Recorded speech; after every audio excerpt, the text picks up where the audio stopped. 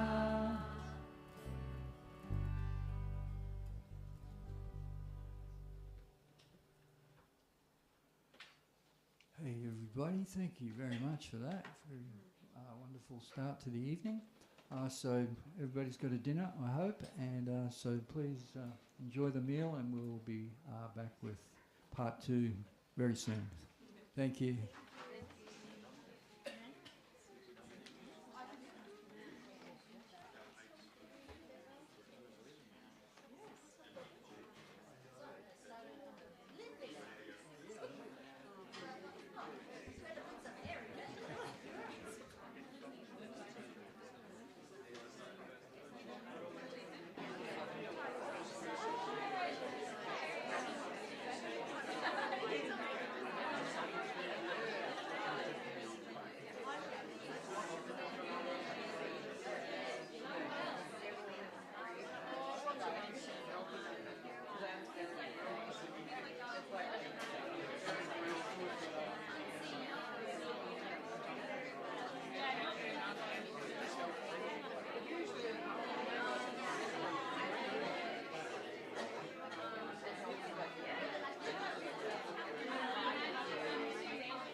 One, two, three, four.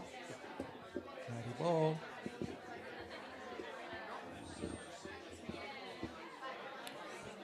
All right. Haribol, everyone.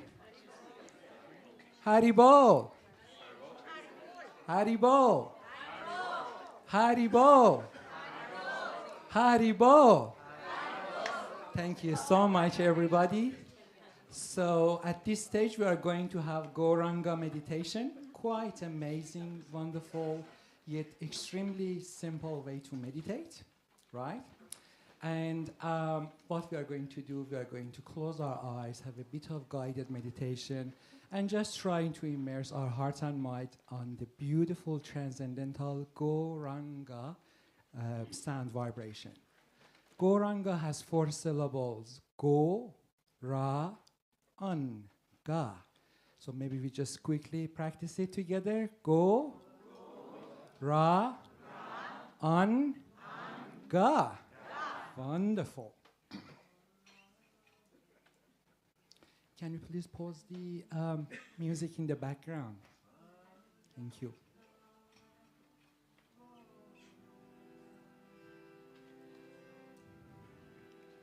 All right, guys. Please gently close your eyes for me. And relax your body from any tension you might be holding anywhere in your body.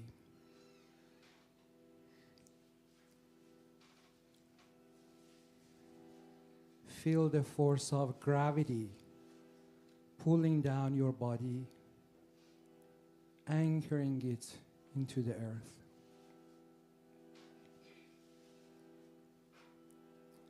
Feel extremely supported.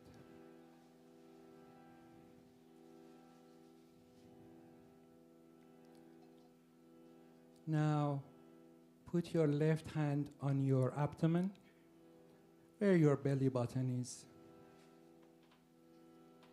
and try to get a feel of your breath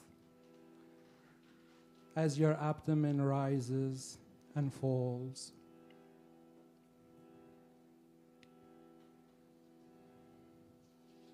Breath is a wonderful gift. As long as the person's living in the body, breathing is one of the most obvious, visible symptoms.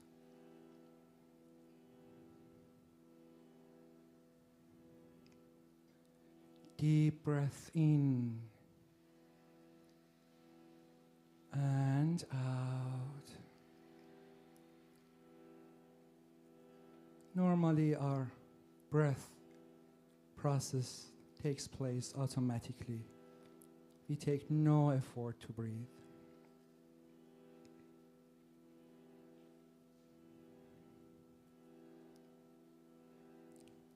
When you are inhaling, get the feel of fresh air, cool air touching the opening of your nostril. And when you are exhaling, feel the nice warm air exiting your body.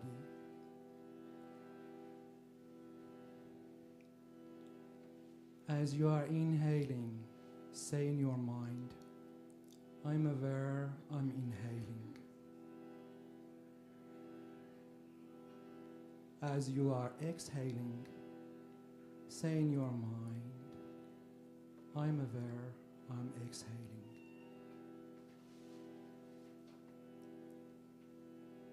Your breath is already getting more slowly, and your nervous system's calming, and you are starting to get some clarity in your mind. And now it's a really good time to add the wonderful mantra, Goranga, Goranga. So you are all going to have deep breath in and chant Goranga on the exhale. I do the first one, and from the second, we all do the Goranga breath together. Don't be shy, please.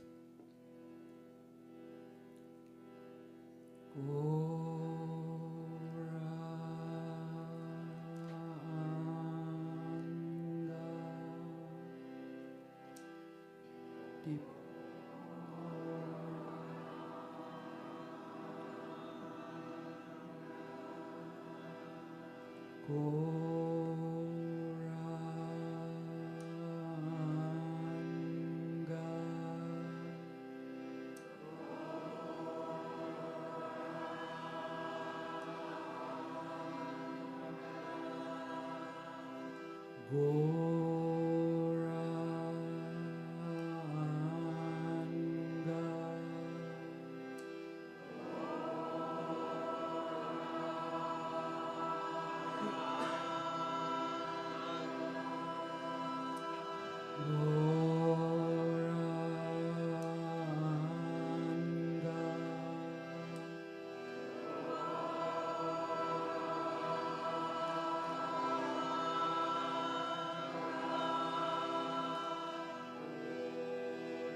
Chanting a little bit of more Gauranga meditation with different tune now. Gauranga,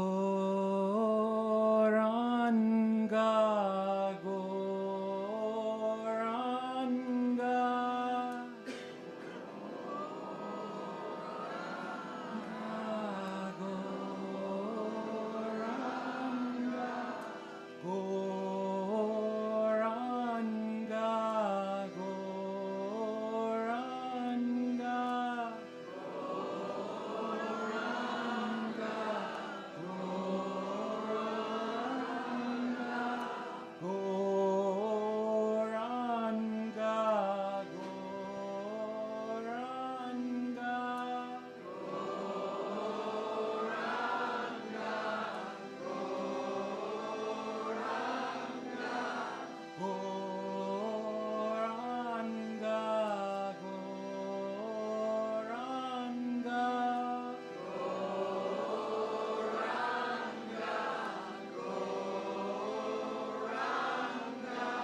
Last one. Gauranga, Gauranga.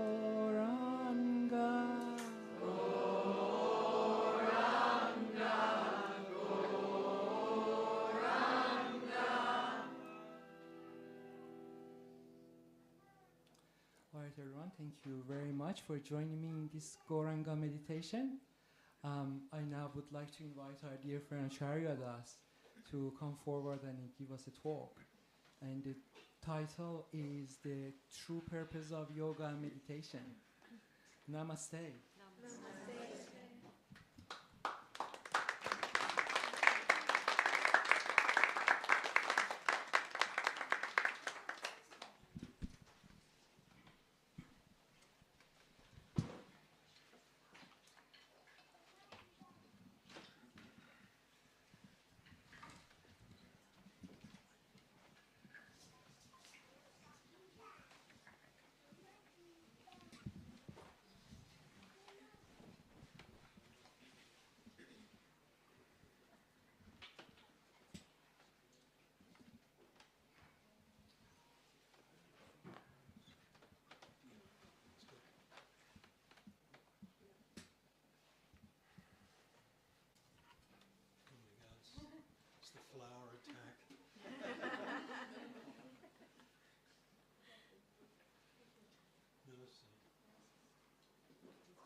Namaste, everybody, and welcome.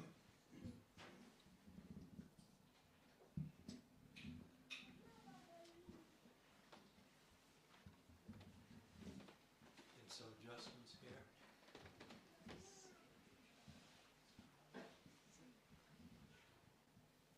Yeah.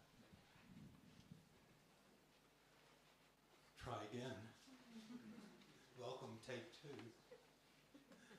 Namaste, everyone, and welcome. Before speaking, I will offer some auspicious invocation to offer my respects to my spiritual teachers, our very ancient lineage into the Supreme Soul. Om Agnat Mirandasya Gnajana Sarakaya Chaksurum Militanyena Tasmai Sri Gurve Namah Bhaja Sri Krishna Chaitanya Prabhu Nityananda Sri Advaita Gadadhar Sri Vasudeva Bhakta-vrinda Hey Krishna Karuna Sindhu Dinabandhu Jagatpate Gopisha Gopika Kanta Radha Kanta Mostate Om Namo Bhagavate Vasudevaya. So, yoga and meditation, their purpose is actually contained within an understanding of the actual words themselves. It's interesting how in the past about 50 years or 40 years, how widely the word yoga has, it's become known and used, and people are engaging in what they understand to be yoga. But the word yoga literally means union. This is the derived, yuj, is the Sanskrit base for the word yoga. And it is used, for instance, in the term that when you yoke animals together, like in plowing, and there is a wooden thing that fits over the neck of two animals to pull the plow. This is the nature to tie together, for there to be a union. And of course the big question is, if I do some asana, am I experiencing a union? And most people will answer no, but I feel really good and I'm relaxed and becoming stronger and my metabolism is better and all that good kind of things. And that's wonderful and is deeply encouraged. But what I'm going to offer is that there is a deeper and extraordinary purpose behind the actual practice of yoga and of meditation. Many people may attempt meditation in different forms or what they consider to be meditation. For instance, the idea of not being distracted by things and finding a peaceful space and bringing the mind into focus. But in the traditional practice of meditation, these activities were considered pre-meditation. They were for the purpose of stilling the mind. And which is like, oh my God, mission impossible, right? Stilling the mind, bringing it into a place where it's not jumping all over the... They call it the monkey of the mind.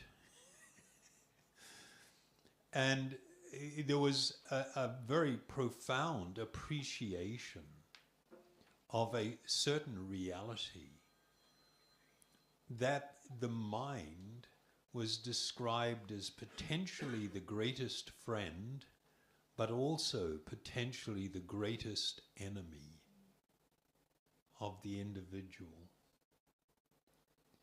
And all we have to do is, you know, if you know somebody with struggling with addictions and struggling with profound mental health issues as they describe it, we will see how the mind can pull one into the depths of profound unhappiness.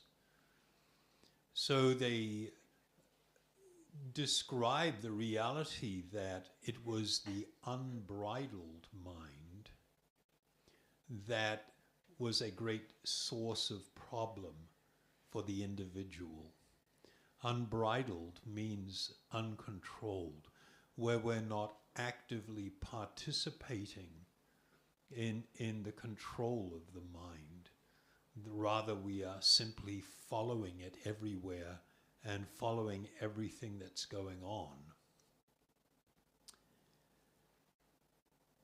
So many people feel that meditation practices really help them find a place where they feel at some peace, or they feel some restedness. The very big problem, though, is you will find that this type of practice is not life-altering. That one can have that experience, but then they step out into the world and everything that they're doing, and again they're caught up in perhaps chaos, or getting pulled in multiple directions, experiencing anxiety, feeling really troubled on many levels and in many ways.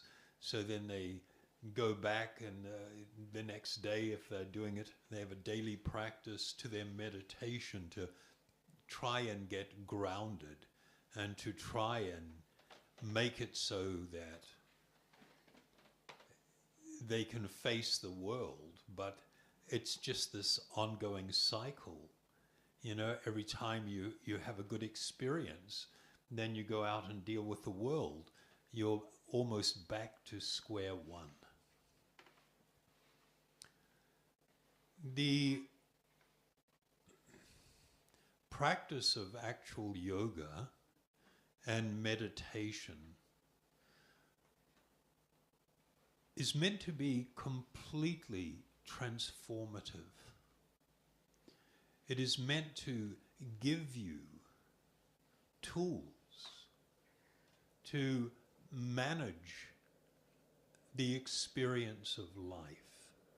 And the way things are managed will always be to developing a new perspective, a new way of seeing things, a new way of seeing ourselves, seeing others, and seeing the world.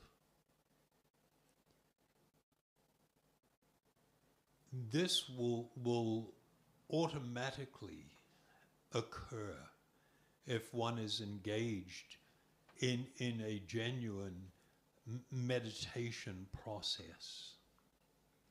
One of the things that people frequently embrace is the idea, or the thought, and the idea that meditation is a mental activity. It's an activity of the mind and with the mind. And that is actually not the case. It's not a mental activity. Meditation means that I come to rest my heart, my mind, my very being, in that which is transcendental, that which is spiritual.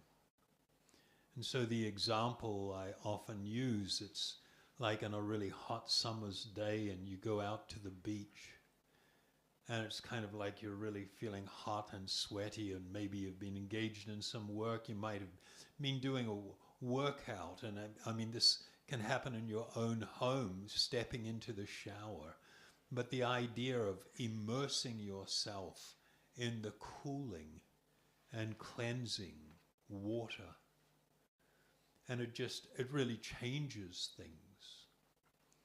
And that image is what I would encourage people to try and cultivate in relation to real meditation. The form of meditation that we use is to use spiritual sound. This is a kind of a big subject, but just in summary, this is sound that has come from a spiritual platform, a spiritual dimension, and it contains a unique potency. And when we rest our heart and mind in the great and warm ocean of spiritual sound, then it has a very profound effect on us. A very great effect. I was going to read you something. I saw this a few years ago, and I'll read it, and then we'll talk about it a little bit. It was a woman had written a blog post. And when I read this, I was quite startled because she was so honest and very vulnerable. She was really wanting to look at things, obviously, in a way that we're discouraged from looking at things. So I'll read. I have almost everything that people talk about when it comes to happiness. A good husband, a great job that I enjoy and pays me well. But here I am, feeling all confused, blank, and painful. I feel numb, suffocate, and lifeless. For all the reasons I could think of, I should be grateful for the life that I have and be happy about it. Yes, I am grateful, but I am not happy. I feel guilt for not being happy. I cannot talk to anyone. No one can understand. Even I cannot understand. Everything is so quiet. All I can hear is my husband's breath and the sound of my wall clock. I feel so lonely. I feel like I am the only person in the world to have this feeling. This feeling overwhelms me. It eats me alive, and I find myself lost in it piece by piece. I find myself pushing people away because I think they don't truly understand me. I try to build a thick wall around me to protect myself and my lonesomeness. Behind the wall, I have the whole world of my own. Except there is nothing in that world. I know it is not healthy for me to stay in my world forever. I know it is time for me to break the wall, but I just don't know how. Is that moving? I think every single one of us can relate to that. And it clearly indicates that elements of it, if not all of it, is something that I experience or have experienced. And it opens up this enormous question about what is it all for and what is it all about? And where do I find refuge? Where do I find true happiness? Because these are desires that we all have. The practice of yoga and meditation is meant for addressing these issues. And not just addressing, but actually solving these types of problems. The great foundation for all yogic practice, and meditation is actually considered part of the yoga system of yoga practice. The great foundation is this inward journey to discover who I truly am.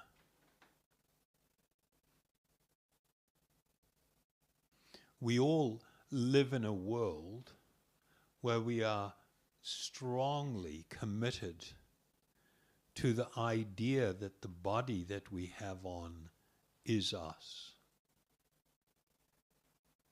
We are absolutely convinced of that. And yet, it is a great untruth. And this is an astounding idea. This is an astonishing idea that you are the resident of this body. You are the one residing within. You are eternal. The body is not.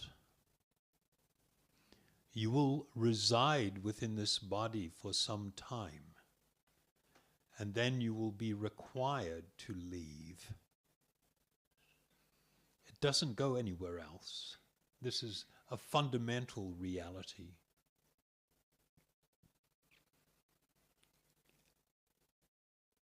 And we experience in different times this reality and in different ways. I was at this place, when was that? Yesterday? Day before. At speaking to some people, and I just recounted, as I have already done twice, and it's kind of quite appropriate in my visit here to Melbourne. I remember a time when I was a young hooligan.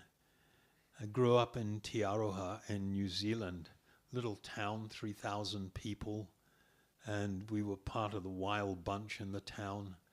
And I had a friend, and this is reasonably early teenage life, and we're just preoccupied with racing around in cars and drinking copious amounts of alcohol until weed showed up, and then that was the new thing on the block, and it was just, and everybody's just looking to find someone to hook up with.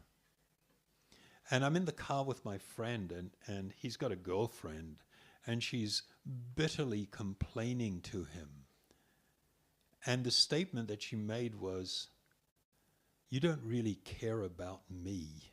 You're only interested in my body." you know, a sex-crazed teenager. And it's just like, wow, what an astonishing thing to say. That was kind of quite mind-blowing for me.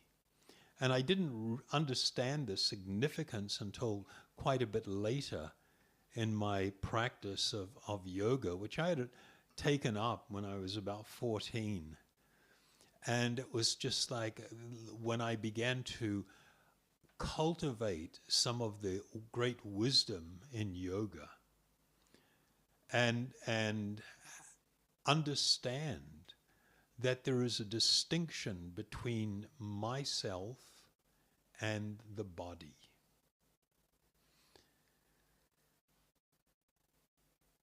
A massive distinction.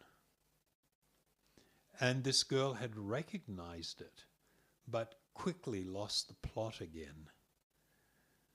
That you're only interested in my body, you're not interested in me. Well, it's kind of like, well then, who exactly are you? Could the real you please stand up and show yourself? But, you know, we don't. Are you guys okay here with the air and everything? Or do you, Maybe we could open the door a crack or...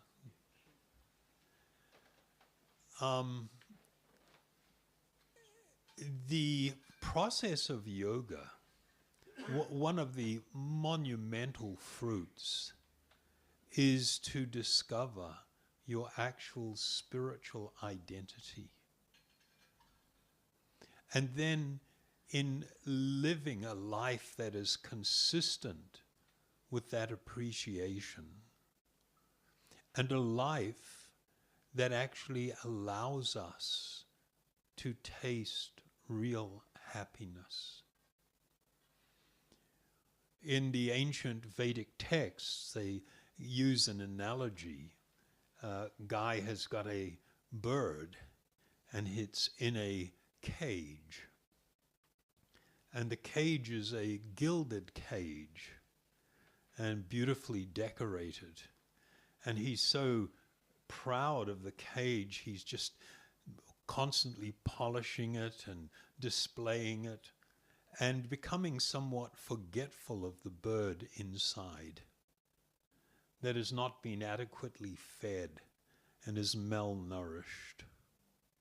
And that example is given in relation to our own lives, that we become preoccupied. We live an unbalanced life that is only focused on the experiences of the body and the mind, constantly trying to stimulate the senses with new types of stimulating and exciting experience, which all just passes us and leaves us in the same place, a place of actual unhappiness.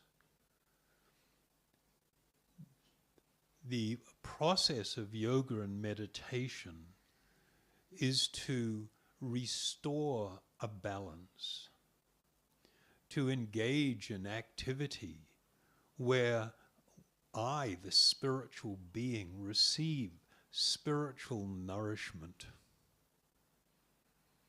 And I begin to look at the world, I look at others, and I look at myself now differently. I'm cultivating what is called a spiritual perspective. And it is founded upon the recognition that I am spiritual, that I am actually an eternal spiritual being, temporarily occupying a body. And I've lost the plot because I'm only relating to the body. It's all centered around the body and the bodily experience and the mental experience, not anything deeper, not anything that's actually more profound and moving. The desire for happiness that we all have originates. Well, okay, before we talk about that, just a little bit of terminology. Many people feel that, or they accept the idea of some spiritual component to the self. They accept an idea of a soul or something akin to a soul or something. I am not very, I don't like using the word soul, only because most people don't have a clue what that means. Most people, if you ask them, what can you say about the soul? And the vast majority of people will say, I have a soul. And my response is, bam, wrong answer.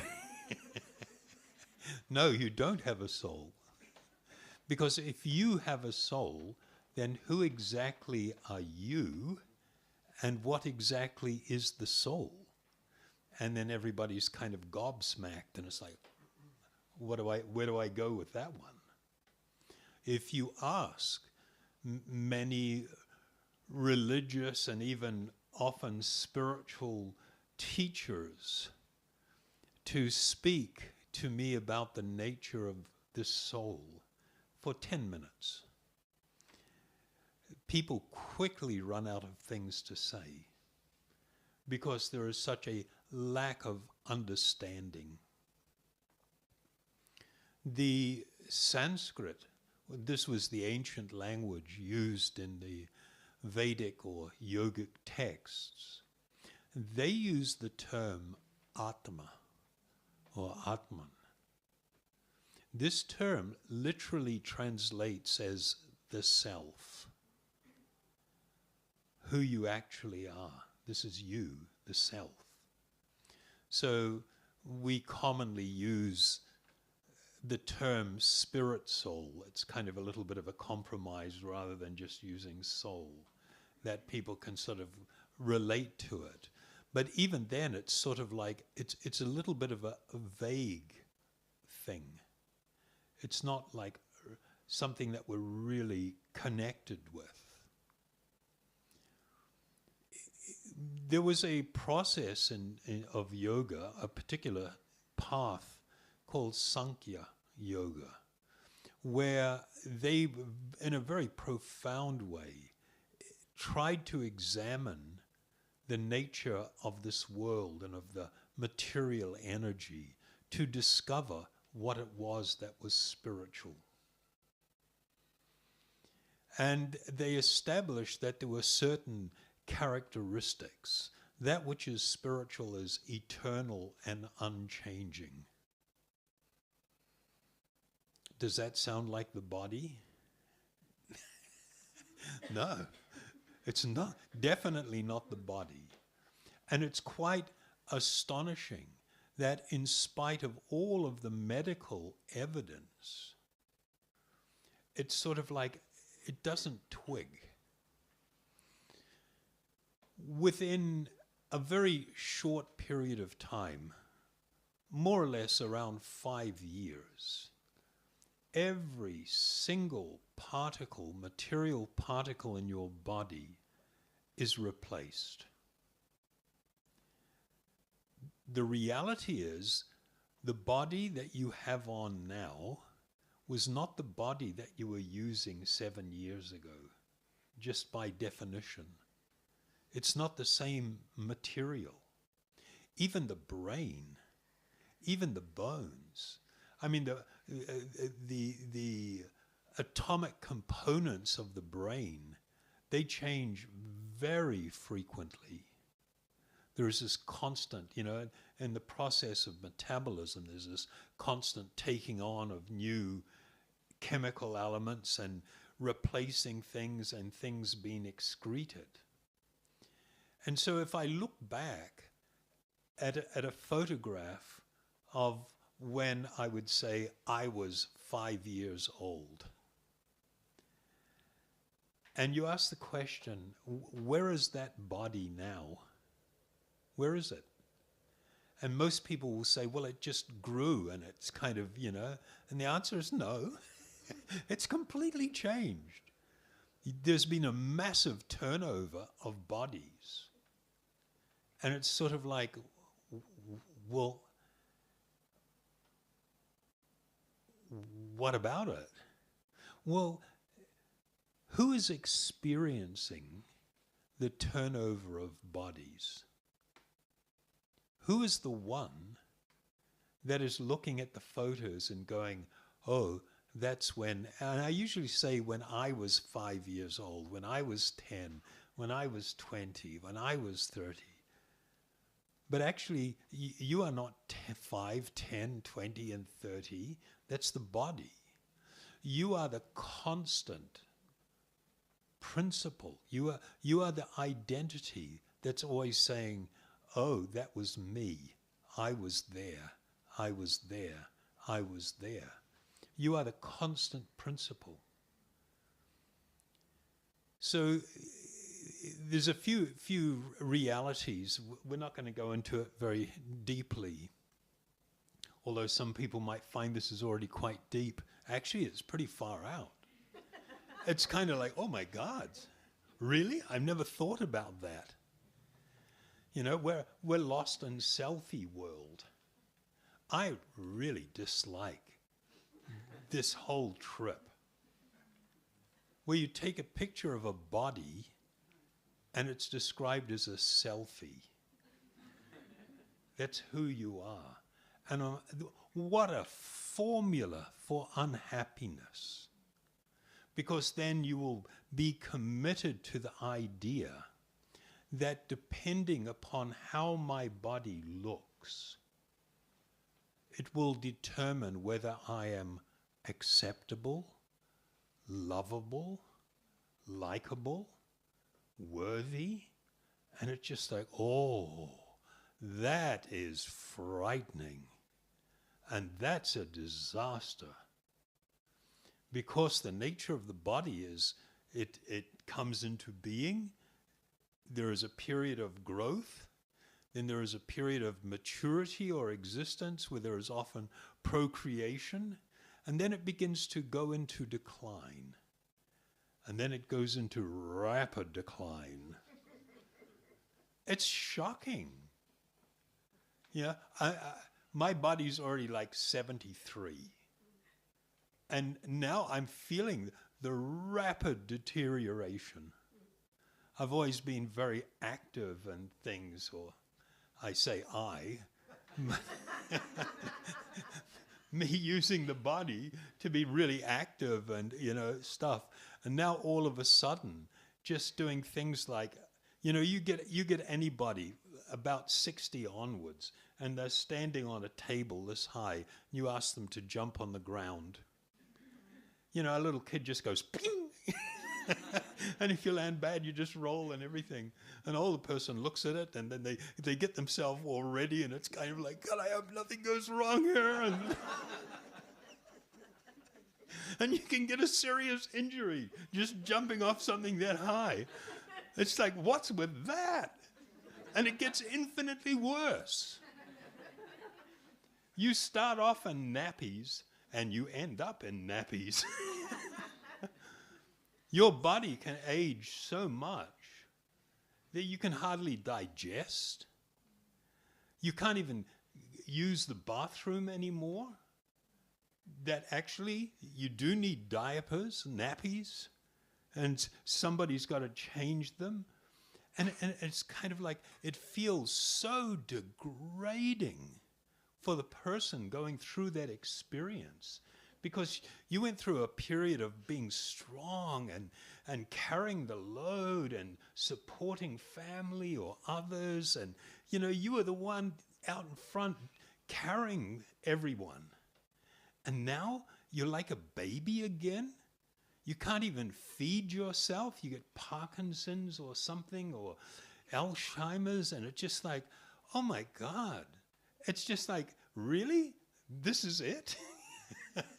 And of course, if you're lost in the world, that the body is the self, then yeah, that's it. And that's rather tragic. That's rather sad.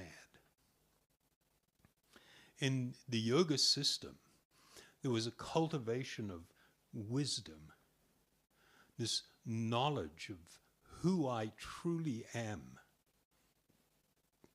Our desire for happiness is not something that is a creation of the body or of the mind.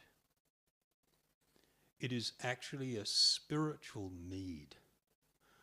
That is why we are constantly seeking happiness. Even if our life has been utterly miserable and we've had so many betrayals and bad experiences, I'm still thinking, there's got to be happiness somewhere. I'm driven by this because it is actually part of our eternal spiritual nature. But when I am misidentifying the body as being the self, then it's like that desire is transferred to the body, at least in my mind. And so I eat, I smell, I touch, I engage in all kinds of sensual stimulation that bring experiences that I might describe as happy, but they are limited. And they are definitely not fulfilling. Do you agree with that or not? And something that really upsets me is, boy, am I going to go here? I might get into big trouble. This new focus on what people describe as mental health, which I think one needs to be extremely cautious about.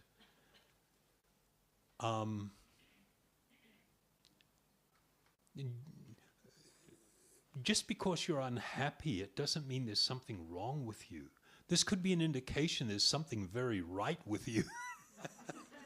That the experiences that you're having are not fulfilling you. This is not a pathology. This is not a disease. This is an actual experience that actually could be a doorway to a great spiritual enlightenment, a transformation. Because the experiences of the body connected to this world cannot fulfill the need for happiness and your desire for happiness. You need spiritual nutrition. You need spiritual experience to actually completely touch you in your heart of hearts, the core of your being. All fear in this world arises from fear of death. It's just like, it's crazy. It's like we don't know that everybody dies. We don't accept it. And when it happens, we're like shocked. And it's so disturbing. And it's because we are eternal spiritual beings. And the idea of coming to an end really goes against the grain. It really upsets us. But it upsets us because we have bought into the idea that the body is the self. The good news is that you never die. You are eternal. You're going to leave. The body will die, but you won't. You're fine. You're okay. This is a natural part of the cycle of what's called life. But because we are eternal, we desire permanence. The idea of a home where we are safe and protected and undisturbed, and it can go on forever. They lived happily ever after. That appeals because it is actually a spiritually driven desire. The problem is, this world is not our home. We cannot remain in this body forever. We cannot maintain our relationships indefinitely.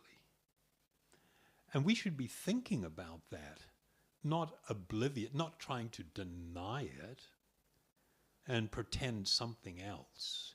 That's unhealthy and leads people to grave unhappiness and deep grief with this experience. But the reason it upsets and disturbs us is because we are eternal spiritual beings. Another characteristic of the spirit soul is the desire for love. Not just the desire, the need for love.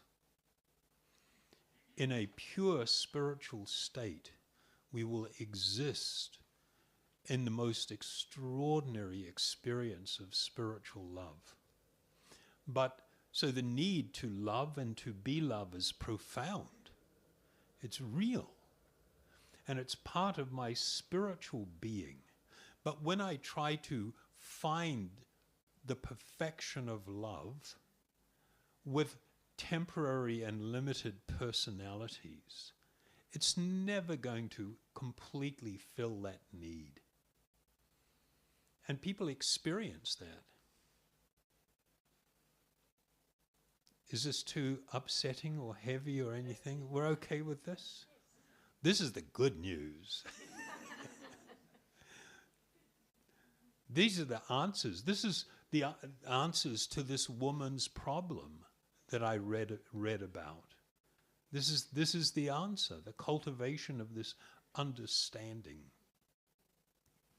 But the cultivation of understanding does not bring about a change of how we are seeing things. The process to bring that change is called self-realization or enlightenment. Enlightenment is not something that you do. It's not something for special people, that you need some special qualification or something. Enlightenment is for everyone. It is the process by which you uncover your eternal spiritual nature, that you experience it and you live in that experience. This is what it means. So you're not being asked or introduced to an idea of doing something that you're not capable of, or something that you have to acquire. This is part of your eternal spiritual nature that you are being asked to uncover. The cultivation of spiritual wisdom will be very helpful in that it sort of motivates you to some degree, and it gives you a framework for understanding. But the deepest transformation comes from the process of meditation. When you engage in the process of meditation, and as I said, it's not just a mental activity. Newsflash, okay? You're not the mind. Not only are you not the body, you are also not the mind. Oh my God, that's so liberating. You mean I'm not all that crap up there? All that stuff I have to deal with? No, you're not. In fact, you can learn to step back from that. You can learn to become tolerant of the chaos that the mind can produce. And even when the chaos is ongoing, you can find peacefulness. Eventually the chaos will disappear. But in the process, one has to learn to just tolerate and deal with stuff. I use the example, it's like, you know, you've got a particularly disruptive child. And you're trying to get on, you know, with, say, some work in the house or something. And the kid's just going bonkers. And you tell it, calm down, otherwise you're going in the room. And they don't calm down. So you put them in the room and say, okay, you're going to stay there until you calm down, and then we'll let you out. And so you're going on with the work, and it's still going on in the background, you know, but it's like, okay, at least it's a little compartmentalized. And eventually the kid learns that, you know, I need to exercise some restraint if I'm going to be a social being. We don't live in a world where it's just us. And we need to learn how to interact socially. And that means give and take. And it's so important that people learn this from a young age. Otherwise you grow up and you just can't deal with the world. You can't deal with rejection. You can't deal with challenges. You become so fragile because it's always just been about you. The earlier that you learn that we live within social arrangements, the better. So anyway, the kid's going off in the back room and you're doing what you have to do, and it's all under control and you're doing it. And then calms down. You go over and say, okay, you're going to come out now? You want to come out? Are we going to deal with this properly? You know, yeah, okay. Open the door. Let the child out. I don't know. Is that considered cruel these days? I don't know what's happening to the world. We're just abandoning rationality and principles that make people strong and able to operate in society and make good decisions, and not to just be driven by self-centeredness. Anyway, you get the example. That's what you learn to do with your mind. That even when your mind is going off and you understand, I don't have to follow that. I've got a choice. That's going in the back room. And I'm going to get on with my life and things I need to do and things that need to be taken care of. And when it calms down, then I'll pay it a little bit more attention. And it's like, whoa, you can do that? I ran a lot of programs in prisons, and this is one of the things I teach. You know, the idea of delayed gratification, the idea of not impulsively going with whatever your mind tells you. You need to step back and ask the question, is it in my interest to just follow this? Or is it going to have an adverse effect on my life and on other people's lives? Is there a better way to respond and to deal with things? This is a dignified life. And it will mean that we really learn to make wonderful choices and take appropriate actions that produce really good results. If your life is whatever right now and you're unhappy with it, you have to recognize that I have some responsibility, that it was actually the choices that I made, the decisions I made, the actions that I took that have either led to or largely contributed to what I'm experiencing right now. And if I want my life to be wonderful, I have to learn to make really, really, really good choices that produce good outcomes. And this is what the yoga system and what meditation actually taught people. That by prioritizing or balancing things in our life and giving a higher priority to that which is spiritual, it then guided my life, my relationships, my decisions, my engagement with the world. And it produces very wonderful outcomes. I think I'm about done. So, was that worth coming along for? You're always going to say yes. You know, take take time. Some of the things I've mentioned might be quite challenging for some people. And I humbly request that you be patient and reflect on these things. We often don't realize that our ability to process stuff is that we've got all these filters.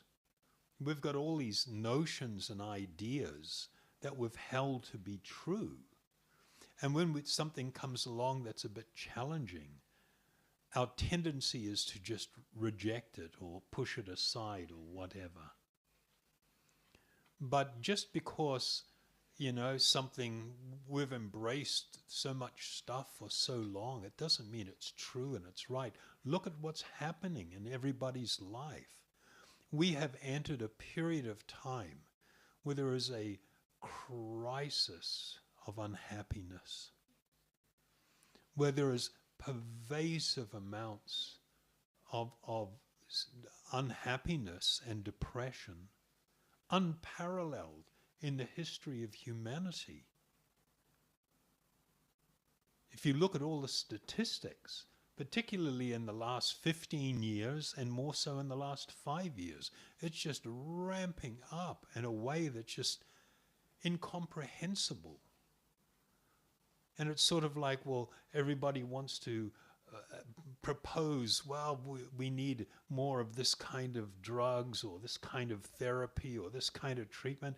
Hey, has anybody wondered, maybe our value system, maybe our purposes, maybe our goals, the things that we're holding to be so important, are actually producing this, are resulting in this. That's another conversation and a very serious one. So what I'm going to do now, what's the time here? There we go. I'm going to just lead you in a form of this singing meditation. It's called kirtan, where I will sing a mantra twice. The mantra will be Om Hari Om, and then you will respond, and then I'll chant. And then what I'm going to propose is we'll just do a short one, and then we'll have a bit of a Q&A. If anybody's got any kind of questions, we'll deal with. And then after that, close out with another kirtan, if that's okay.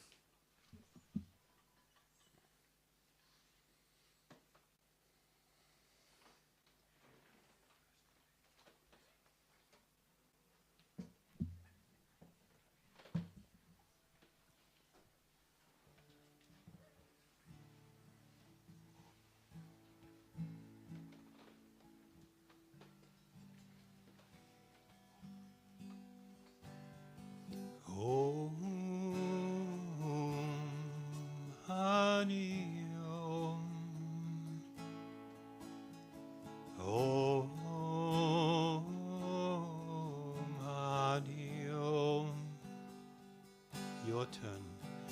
Om Hari Om. Om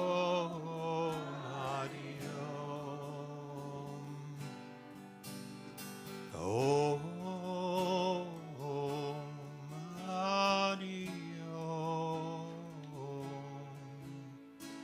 Om Hari Om. Rest your heart in the sound. Hari Om. Om Hari Om. Om Hari Om.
So, anybody have a question? And I just let people, I usually tell people, you know, there's no such thing as a dumb question. When it comes to something this important, anything that's sort of getting in the way of moving forward in our appreciation or whatever, you know, it's good to have it addressed, so don't be shy. Yeah. So many schools of yoga refer to spirit soul as the seer, the one who sees. What does that mean? Patanjali, like read Patanjali, some of his texts. Yeah, what does that mean? What does that mean? Yes. Okay. Little exercise. Let's talk about the experience of sight, of seeing. How is it that you can see? Most people will answer, it's because of my eyes. Dummy. I got eyes, that's how I can see. Well, I would say, well, what if I blindfold you and put you in a dark room? Can you see anything? The answer is no. But do you still have eyes? Yeah, but they're blocked. Okay, let's consider this. The eyeball, which we call eye, is just this gelatinous, gushy mess If you ever had an eyeball in your hand, you would feel horrible. It's like, okay, so you've got this squishy thing with a lens on the front, and it's got photosensitive cells on the back. And light enters, and it flips, and it registers upside down on those photosensitive cells. Those photosensitive cells are stimulated and set off electrical impulses that then travel down the optic nerve to the visual cortex of the brain. And there they just fire off. And so there are electrical impulses and biochemical things going on, right? So my question is, where's the picture? Where is the picture? Number one, and who's looking at the picture? How about that? Is that far out or what? I mean, and that's kind of like, oh my God, but that's not how I've been relating. My whole life I've accepted that the body is who I am, and I've accepted that I see because I've got eyes. But actually when I look at the process of what's called seeing, it doesn't answer questions. It creates questions. Where is the picture and who is seeing?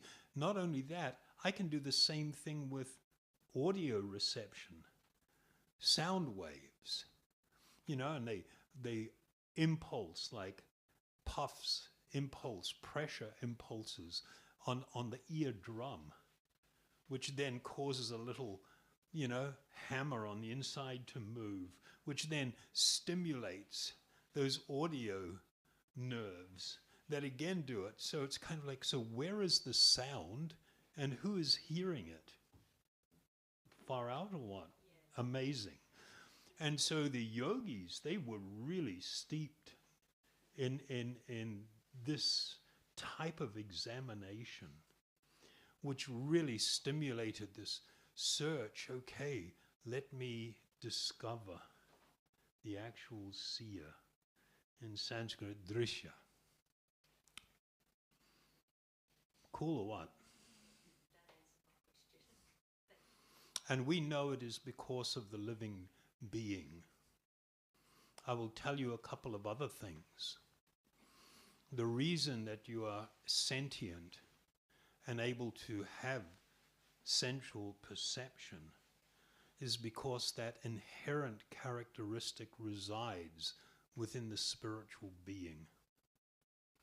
Another truth, the body is not a person.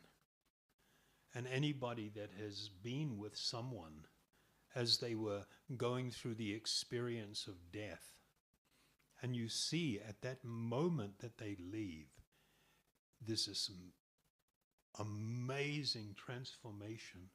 The body is now truly just the body. The person has left. So this is another term you see in the Yoga Sutra of Patanjali. The spiritual being is described, he uses the term Purusha. And Purusha literally means person. So the presence of the spiritual being within the body lends personhood, lends sentience, lends all of these qualities to the body and mind. And we think it is the body and mind that's alive and doing all this stuff. But as soon as the person leaves, the reality of the body manifests. The actual body is just dead matter. But it becomes enlivened in this wonderful process when the spiritual being is connected with it. Okay? I've got a lot of resources. It's my offering to my spiritual teachers anybody that has interest on the web at acharyadas.com, and you might find some of them very helpful. Part of what's there is at least the beginning, and I've stopped working on this for a few years, a couple of years, of translating and commenting on the Yoga Sutra of Patanjali, because I find many of the translations out there are actually contain many misunderstandings that are not consistent with how things were taught in the most ancient of times. People bring modern and even materialistic interpretation to certain things, which is unfortunate, because then we miss the essential message. Anybody else have a question? Yeah. Acharya, can you tell us something of the life of Krishna? I don't know that this is the right forum, if that's okay. I will just mention that there was a divine personality that manifested about 5,000 years ago, and he was known as Krishna.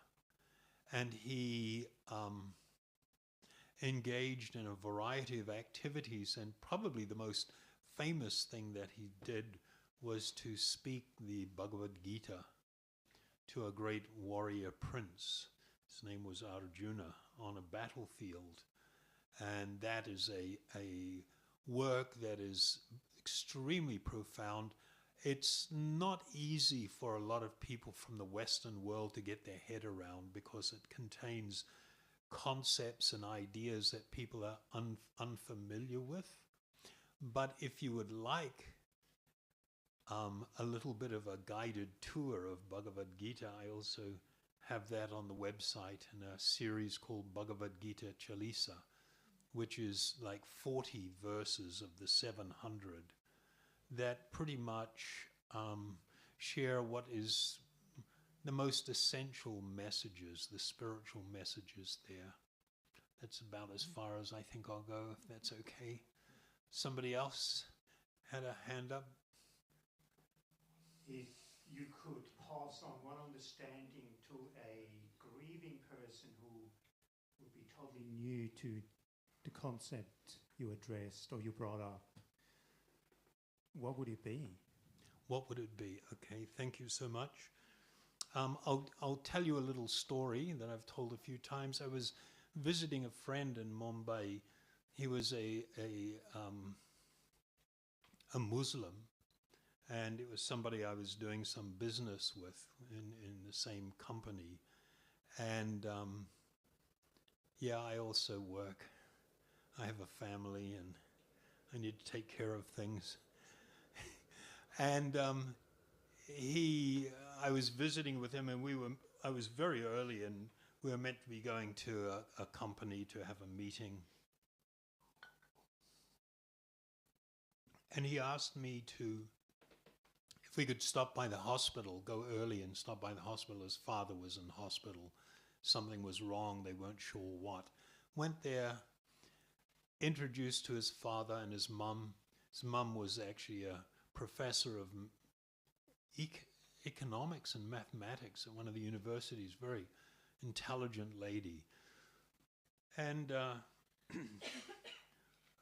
I greeted him and the mother for the first time, and I was only there for just a few minutes, and the doctor came and stood in the doorway, and I saw my friend, the son, and the mum get up and go over to the doctor. So I excused myself and went also.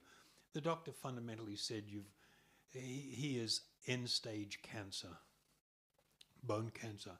He said there's nothing we can do for him. All we can do is help with some pain management, and he's going to feel better and be better off in home rather than in the environment of a hospital. And everybody was utterly shocked, and another brother had just flown in from South Africa, and he was there now. And they decided that they're not going to tell their father because he's deathly afraid of cancer, and he's deathly afraid of the idea of death. And I pulled my friend aside and I said, you absolutely cannot do that. It's like treating him like an animal.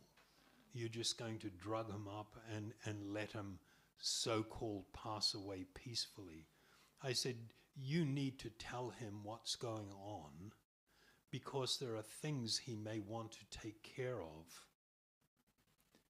And that he needs to deal with. And I said, if you do this, I would be so angry at you. And he was immediately convinced. He had a great interest himself in yoga and this chanting process. I used to go to his house. He had become a vegetarian even. It was quite interesting. He was a really nice guy. And so he went out and had a very animated conversation with his mother and brother under a tree I could see out the window. And it went on for about 20 minutes. It was quite heated. And finally they come back in and then they say to me, yeah, we agree, we need to tell him. So then I offered to help. I said, so who's going to speak to your father?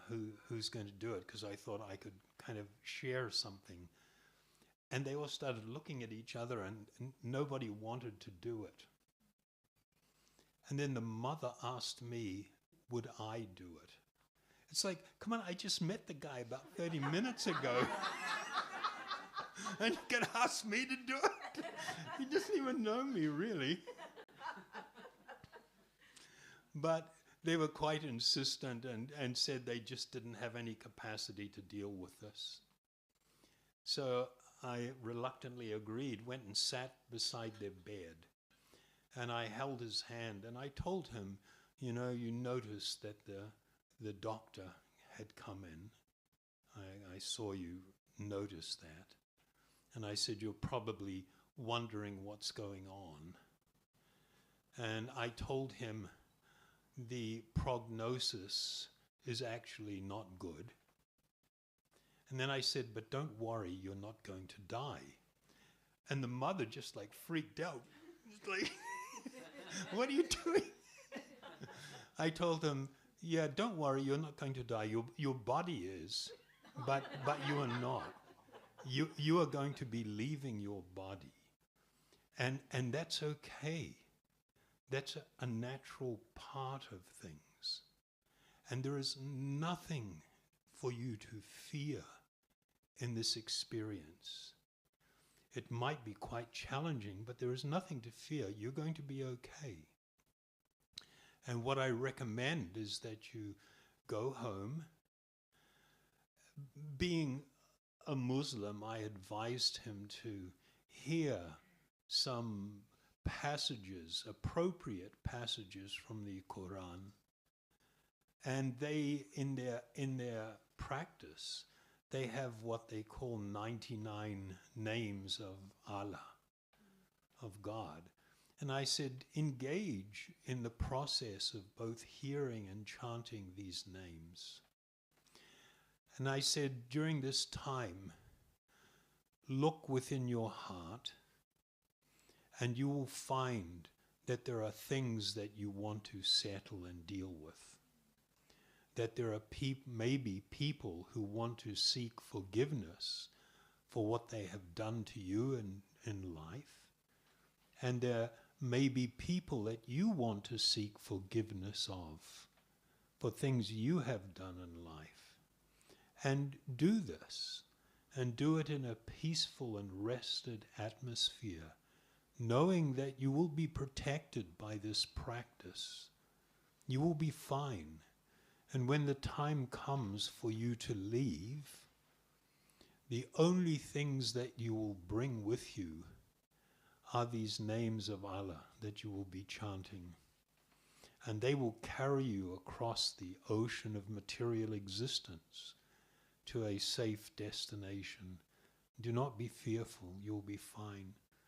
And as I was speaking to him, he had shed some tears, and he really squeezed my hand, and he said, "Thank you so very much." And everybody was astonished, because he'd always expressed this massive fear of cancer and of dying, and now he was fully embracing it. There is a verse in the Bhagavad Gita that describes that the cultivation of this understanding, of this knowledge, can actually save one from the greatest forms of fear. So,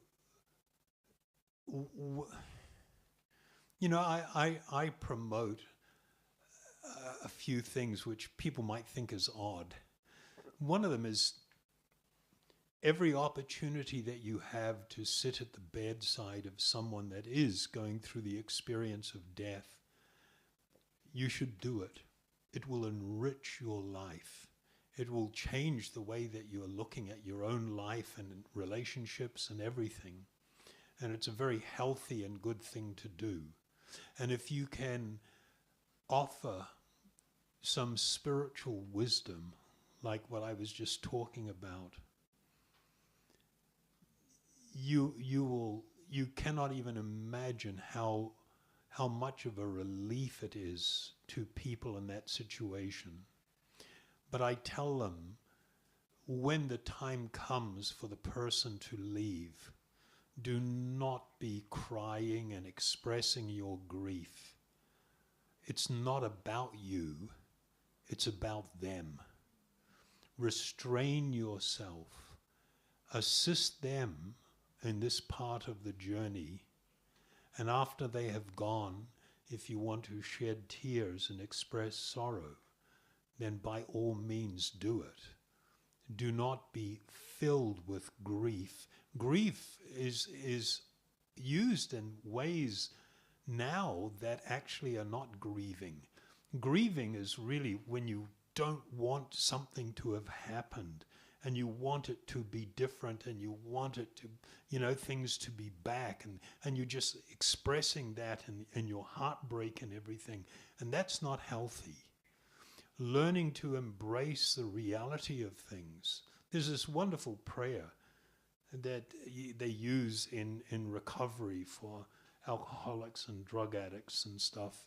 It's called the Serenity Prayer. Lord, grant me the serenity to accept those things I cannot change. And that serenity will come from a spiritual understanding of who I am and who somebody else is. And I will be able to accept. It doesn't mean I won't be sad. Of course you'll be sad. But there will also be an acceptance, an ability to get on with life. The second line in that prayer, grant me the courage to change those things that I can. This is the big area for us, to be more responsible in our life, to actually utilize our intelligence, utilize the strength that we have to try and make the changes that we can, that are within our power to change. And the third line, and grant me the wisdom to know the difference. So sorry, that was a long answer, but I think it's good, and that it really gives ammunition for how to deal with these situations. So there is a necessity to speak to people in a way that they can hear. I could speak to him that way because I saw that he would be able to hear it. But it's not like you force something on someone or you are threatening. It has to be gentle, and it has to be kind, and it has to be appropriate for the situation. The knowledge is the same, but how it's going to be presented will be determined by the situation. And we can pray for guidance. How should I address this person and situation? Please guide me to speak appropriately to help relieve their suffering. Okay? Yes, thanks a lot. You're very welcome. There was somebody else back there. Yeah. I'm not sure how to ask this question, but I'm going to try. Okay. How do we fit in the concept of seeing God or the absolute, the universe, however we want to call it, in everything from a yogic perspective? I had a yoga teacher who used to say, it's hard to translate from Spanish to English, but it's like if you can't see God in everything, you can't see Him in anything. So yeah, it's That's a pretty nice statement. And it's very profound. One of the, you know,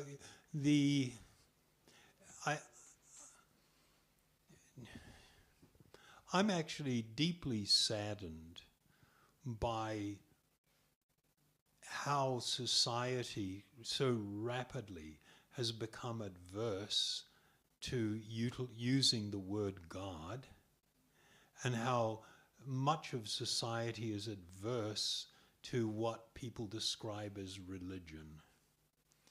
And I'll tell you why.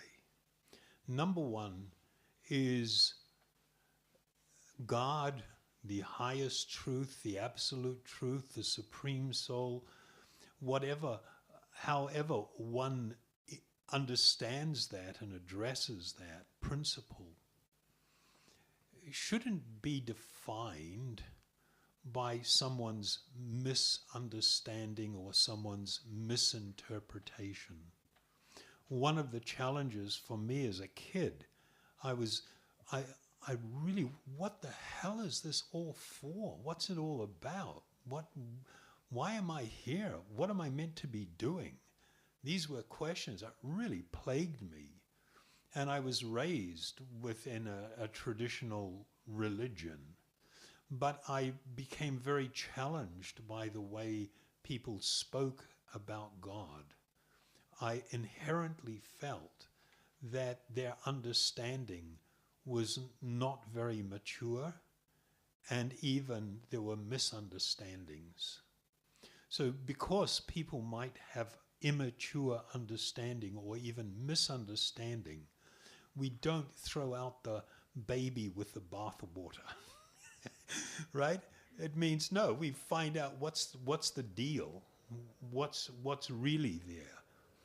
The other thing that troubles me is, in spite of many shortcomings, all religions of the world were considered promoters of kindness, of compassion, of self-restraint, of truthfulness, things that actually ennoble people's lives.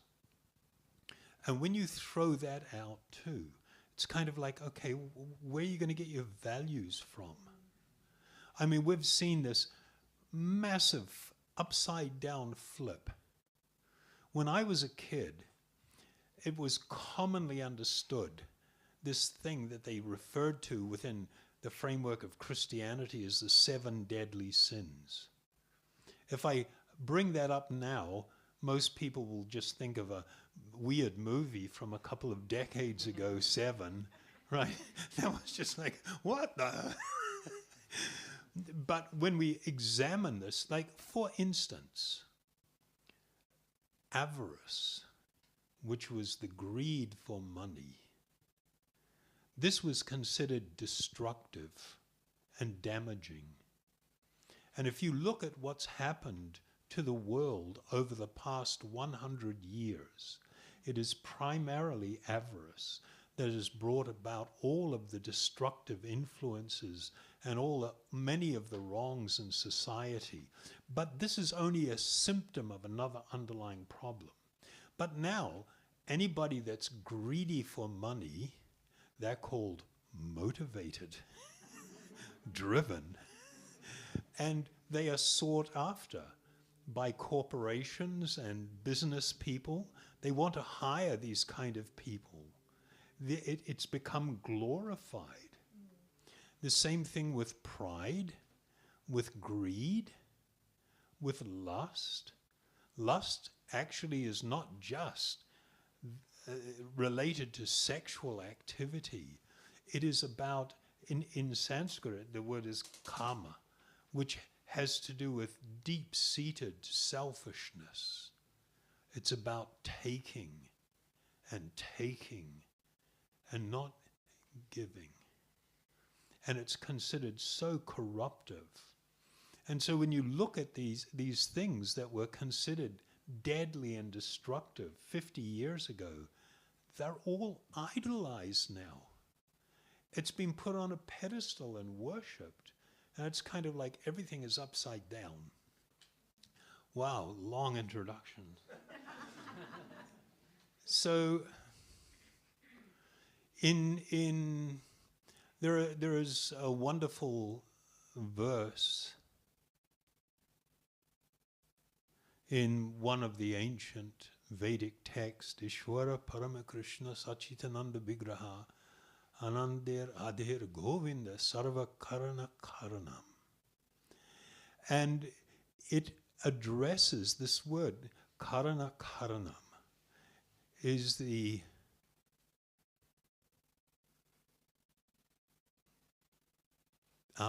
original cause. So there is this appreciation and understanding of causation. Everything that comes into existence, whether it's manifest as an emotion or some physical product or a relationship exchange, it has a cause. There's cause and effect. And what we're often experiencing is effects. And just like the yogis would do with perception, they would trace back causation and arrived at what is called the original cause, that they accepted as being a higher transcendent reality, which we may address as God if we wish. And they therefore accepted that even this body that I say is mine, I understand is not. The material energy that makes it up was here before I occupied it. And when I leave, that material energy will change and transform and rot and go back into the earth, but it doesn't leave.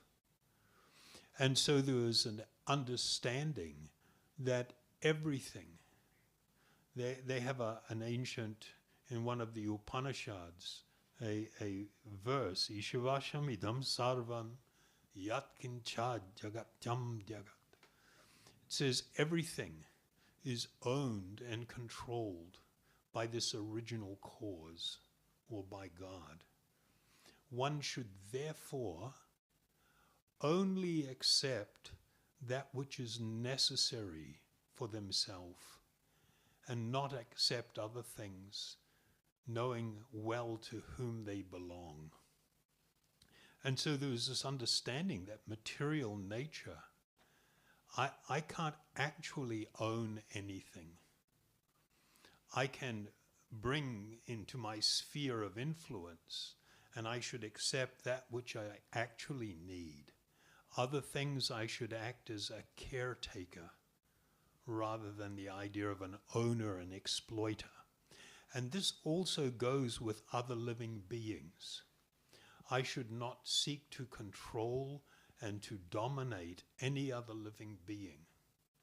There was this understanding in yoga that there is actually a manifestation of this original cause, of this supreme soul, manifest within my own heart. It is called Paramatma. The living being is called Atma, and there is also a Paramatma who resides within my own heart, who can direct me from within. It's called Chaitya Guru, the Guru within. And therefore, I should be conscious and aware when I am addressing anyone that you are all my brothers and sisters, even those with animal bodies and lower life forms. If there is life, life is a symptom of the presence of the spiritual being. Life does not come from the material energy. It may manifest through the material energy, but it doesn't come from the material energy. And therefore, when I address you, I should be cognizant of the fact that I am observed and I should not behave in a way that is inappropriate and degrades me and my true spiritual being. I shouldn't be overwhelmed by my mind and desires and emotions and everything. I need to be more dignified. And so in this understanding, the great yogis saw the presence of God everywhere in very profound ways. And that really guided their life and their conduct. But one needs to first try to cultivate an appreciation of my own spiritual identity, because that is going to be foundational to how I see others and how I see the world. Okay? Good enough? Pretty far out. Huh? It's like, poof, whoa. And as I always say, we're just scratching the surface. There is a vast ocean of incredible knowledge and spiritual experience awaiting. Yeah. Isn't there a story about Krishna speaking to somebody older, and he's saying, I think it's Krishna, show me where your God is. Show me God. And Krishna said, show me where God isn't. I'm actually unfamiliar with that. But that sounds kind of interesting. Nothing inappropriate there. No. Somebody else had a hand up? Yeah. Thank you for all your words. You're very welcome. On the topic of life and God and what we're dealt with in the material world, what would you say about those whose lives are cut short through greed and through war? Can you repeat that again? Life is cut short, did you say? Yes, what would you say to those lives who are cut short through greed and war?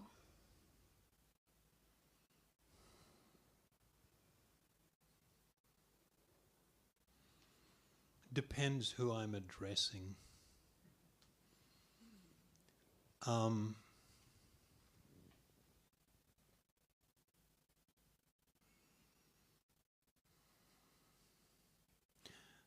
This is a difficult subject because it requires enormous sensitivity, and it's too easy to misinterpret some of the things that we would examine in that. For instance, karma. Karma means action, and each action produces a fruit, karma phalam, the karmic reaction. And so the things that we experience in life, even like a life being cut short, there will be an element of karmic reaction attached to it. But one should never be so hard-hearted and calloused and think that because of the laws of karma, one should not feel great pain and compassion in things, nor should one think that there are not also other causes, meaning karma is involved. It's very complex, but there are people that have, of their own volition, made decisions and perhaps ordered or caused others to act that then resulted in other things. So the chain of implication in the loss of life is huge, and it's not dissipated. It's not like if 10 people were involved, each of them only gets 1/10 of the load. No, each of them will be entirely responsible. And the karmic reaction for causing, for instance, what's considered untimely death, is that I must also experience that. And if I have done that thousands of times, I must experience it thousands of times. And so it is because of the fruit of karma that the living being becomes tied to the material world and the tragedy of material life for vast numbers of lifetimes. And it is this cultivation of the knowledge of the spirit soul, of the identity, that makes it so that we can make sense of things, and we can alter the course of our own life and be influential on altering the course of others' lives. Does that answer the question? Very well, thank you. Yeah. You mentioned, cover a little bit on enlightenment. Can you go a little bit deeper and What's the word you said before? enlightenment? Okay. Because probably was my misunderstanding that was achieved, and that was like temporary, and that you can actually live through it or experience it. Can you just explain a little bit more? Yeah, okay. In enlightenment, I use the example of you come into a dark room and there's a dimmer switch, and you click the switch and nothing's happening, and so you turn it, and then slowly the light begins to come brighter and brighter and brighter. So first thing, enlightenment for almost everyone is not going to be a sudden sort of explosive, I'm enlightened. You know, that's fantasy land. I mean, it just blows my mind, even with some massively renowned so-called spiritual teachers. You know, one guy's got this story about he approached his guru and fell at his feet, and the guy put his foot on him, and then he just there's this explosion of light, and he went unconscious. Then when he woke up, his guru was crying, and he asked, "What's wrong?" And he goes, "Now I've given you my enlightenment." And it's just like, oh my God, that's so stupid. That's nothing like reality. You know, if you share enlightenment, you help somebody become enlightened. You don't lose anything, you gain something. In fact, for you to retain your spiritual growth, you must be constantly sharing it. It's not like a hard and fast rule, but generally. And so, just like tonight, we've had a conversation, and each person will have heard something a little bit different from each other, because we have our own filters, we have our own experience, we have our own limitations. So everybody hears things slightly differently. But each one of you, if you have understood and embraced what we're talking about, this is already, the switch has been clicked. The light is going to begin lighting up your life. And as you progress on this journey, then there is increasing clarity. But once you reach a certain point, there is practically no going back. Because you see everything differently, and you can't undo that. Well, there is one circumstance where it can be, but we're not going to talk about that. But it's practically speaking, there's no going back from it. And as we become inspired by our spiritual experience, then it becomes increasingly more profound and wonderful. And one can learn to live in this world even within the body and to be completely self-realized and God-realized. And they may not, such a person may not at a glance seem to be any different than anybody else. But when you actually get to know somebody and you see what their motivation is and how they're living, then it's kind of like, whoa, this is different. This is really different. So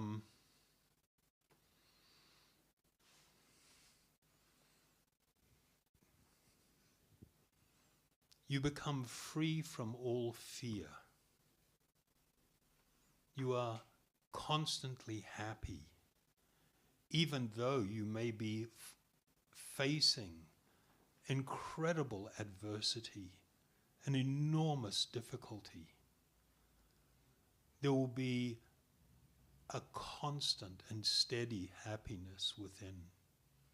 One learns to tolerate all these things and not be moved by them. You will experience the awakening of actual spiritual love, a reconnection with our source, the Lord of our heart, and true spiritual love that is so overwhelming and profound. And that will automatically overflow into all of living beings who are parts and parcels, spiritual sparks of God, of this higher truth. And that will be your life. And it's actually more far out than that, but that's about as far as we'll go there.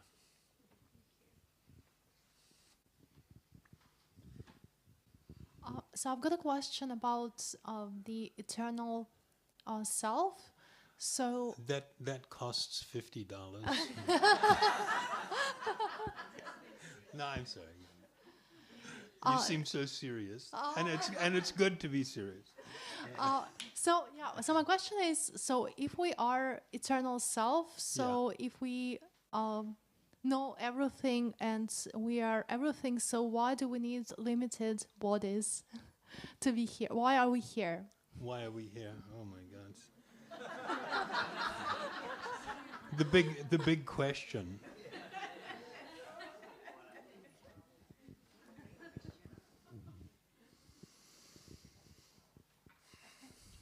There is an understanding that all of the spiritual beings within the material creation suffer from a common illness, a spiritual illness. That spiritual illness is that I see myself at the center of everything. I talk about my life, my parents, my partner or my husband, my wife, my children, my friends, my city, my country, my team. I see everything in relation to me. True or not? And it's so common and pervasive, we don't even think that there's anything wrong with it. We think it's normal. It's normal for this corrupted situation, the corruption of the spiritual being. Because in reality, we are not the center of the universe. Even though we feel that we are. And we're just so overwhelmed, and we're on this emotional roller coaster all the time, involving relationships and possessions and all this stuff that we're just utterly caught up in. And yet, at the time of death, we completely move on from all of that and all those relationships and all those possessions, and we just start all over again. Absolutely oblivious. But while we're in the middle of it, it's like everything to us. So we are gifted as part of our spiritual nature. We are understood to be like a spark of God, if I can put it that way. I'll talk in a way that people can probably appreciate. It's like if I take a drop of water from the ocean and I chemically examine it in a lab, I find that it has all of the same qualities as the ocean. Yet, a drop, I cannot put a surfboard on a drop. A whale cannot swim in a drop. Massive ocean liners cannot sail in a drop. So there is a qualitative oneness, but a quantitative difference. In a similar manner, we have therefore traces of like God within us, including being at the center of things. Our problem is when we act on that tendency, we are considered fallen.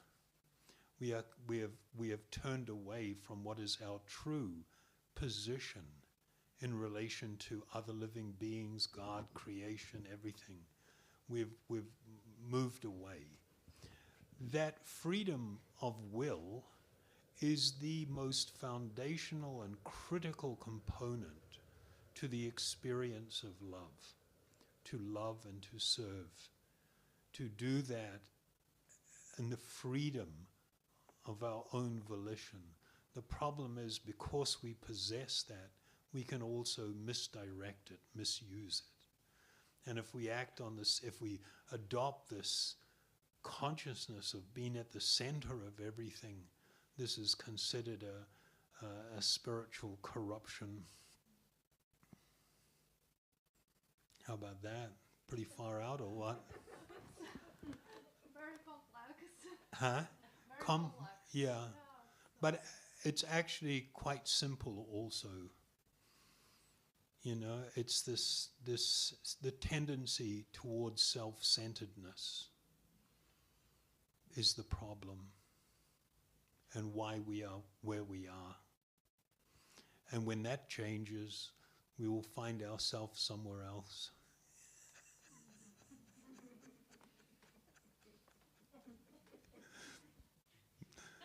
Cause and effect. And that's what the journey is. This is what the process of self-realization and God-realization is about. You know, regaining our original and pure status. So I'll chant a little bit more. And then after that, we've already gone over time. Anybody complaining? If you need to leave, it's okay. Don't feel like you're doing something wrong or anything. If you need to leave, please feel free. We'll chant for a little while. And after that, if you want to do some more questions, if I'm still got enough energy, we'll give it a blast.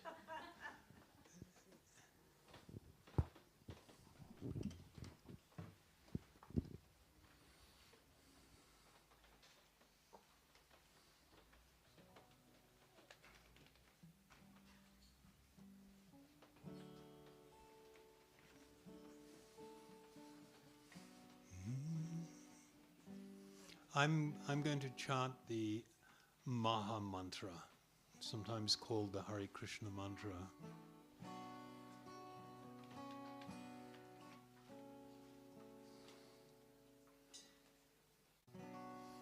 Hare Krishna, Hare Krishna, Krishna Krishna, Hare Hare, Hare Rama, Hare Rama, Rama Rama, Hare Hare, Hare Krishna, Hare Krishna, Krishna Krishna, Hare Hare, Hare Rama, Hare Rama, Rama Rama, Hare Hare Krishna, Hare Krishna, Krishna Krishna, Hare Hare, Hare Rama, Hare Rama, Rama Rama, Hare Hare. Hare Krishna, Hare Krishna, Krishna Krishna, Hare Hare, Hare Rama, Hare Rama, Rama Rama, Hare Hare. Hare Krishna, Hare Krishna, Krishna Krishna, Hare Hare, Hare Rama, Hare Rama, Rama Rama, Hare Hare. Hare Krishna, Hare Krishna, Krishna Krishna, Hare Hare, Hare Rama, Hare Rama, Rama Rama, Hare Hare. Hare Krishna, Hare Krishna, Krishna Krishna, Hare Hare, Hare Rama, Hare Rama, Rama Rama, Hare Hare. Hare Krishna, Hare Krishna, Krishna Krishna, Hare Hare, Hare Rama, Hare Rama, Rama Rama, Hare Hare. Hare Krishna, Hare Krishna, Krishna Krishna, Hare Hare, Hare Rama, Hare Rama, Rama Rama, Hare Hare. Hare Krishna, Hare Krishna, Krishna Krishna, Hare Hare, Hare Rama, Hare Rama, Rama Rama, Hare Hare.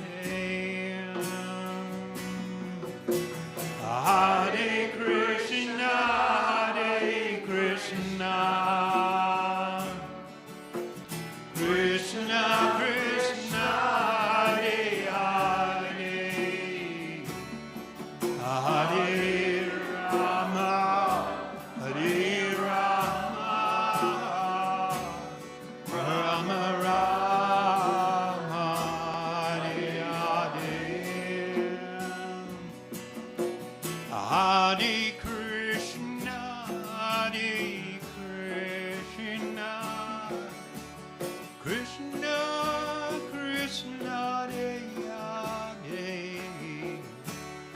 Hare Rama, Hare Rama, Rama Rama, Hare Hare. Hare Krishna.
Contrast to what's happening outside.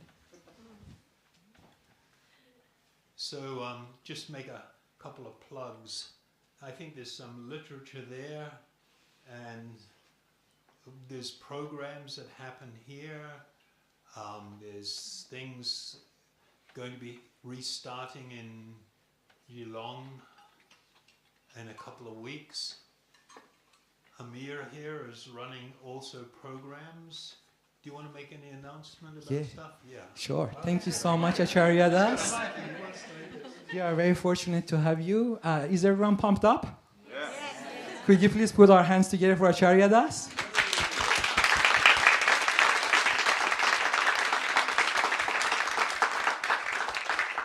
Acharya has been very kind to give us several talks in the past 2 weeks. So we had a 4-day retreat, quite wonderful in Hillsville.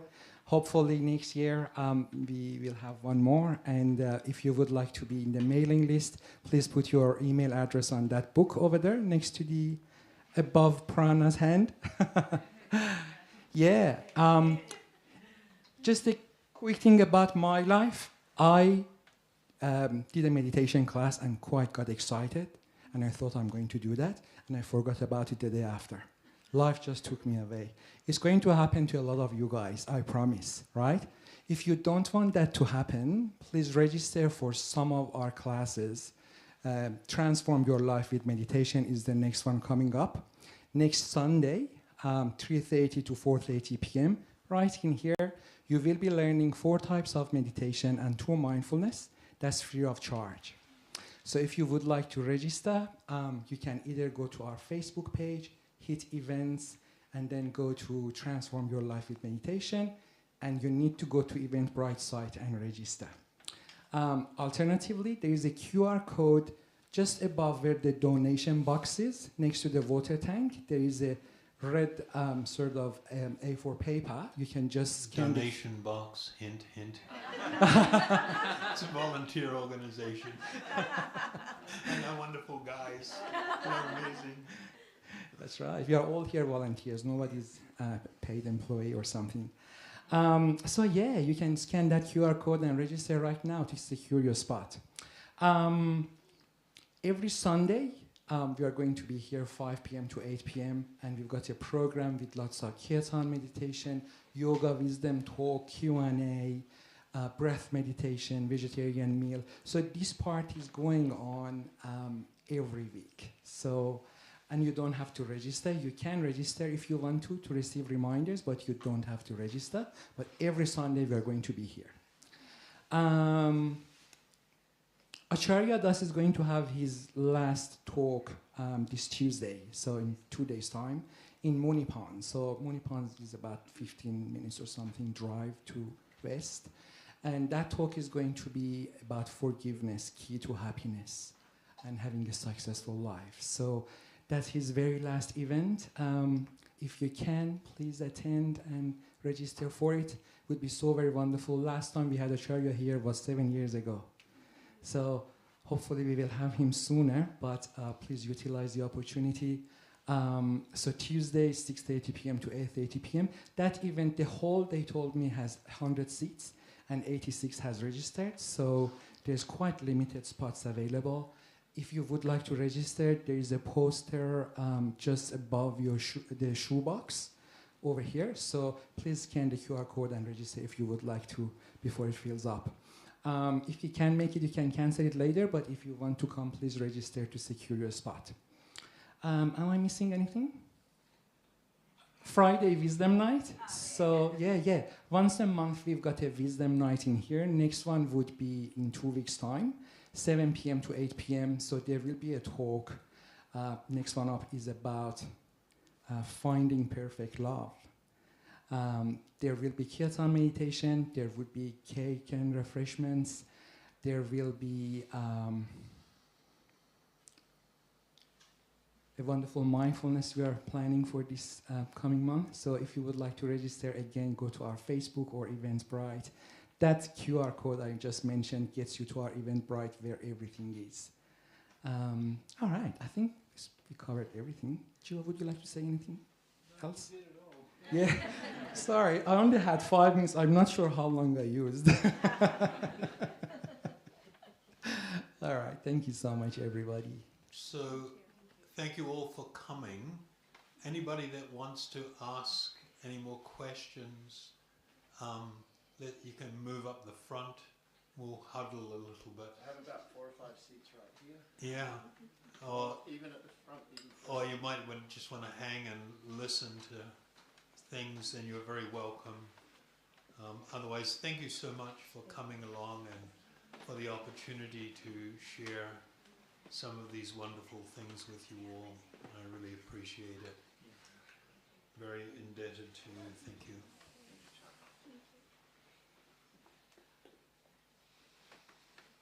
Okay, questions, round 2. Ding, ding, ding, ding.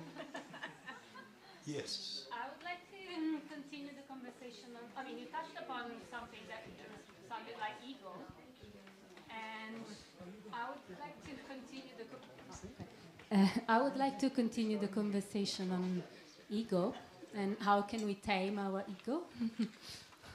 Okay. A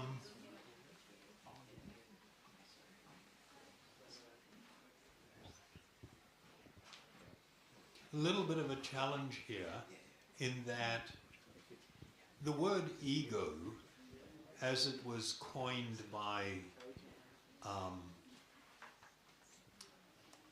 what's his name? Oh my God, having a senior moment here. Freud, Sigmund Freud.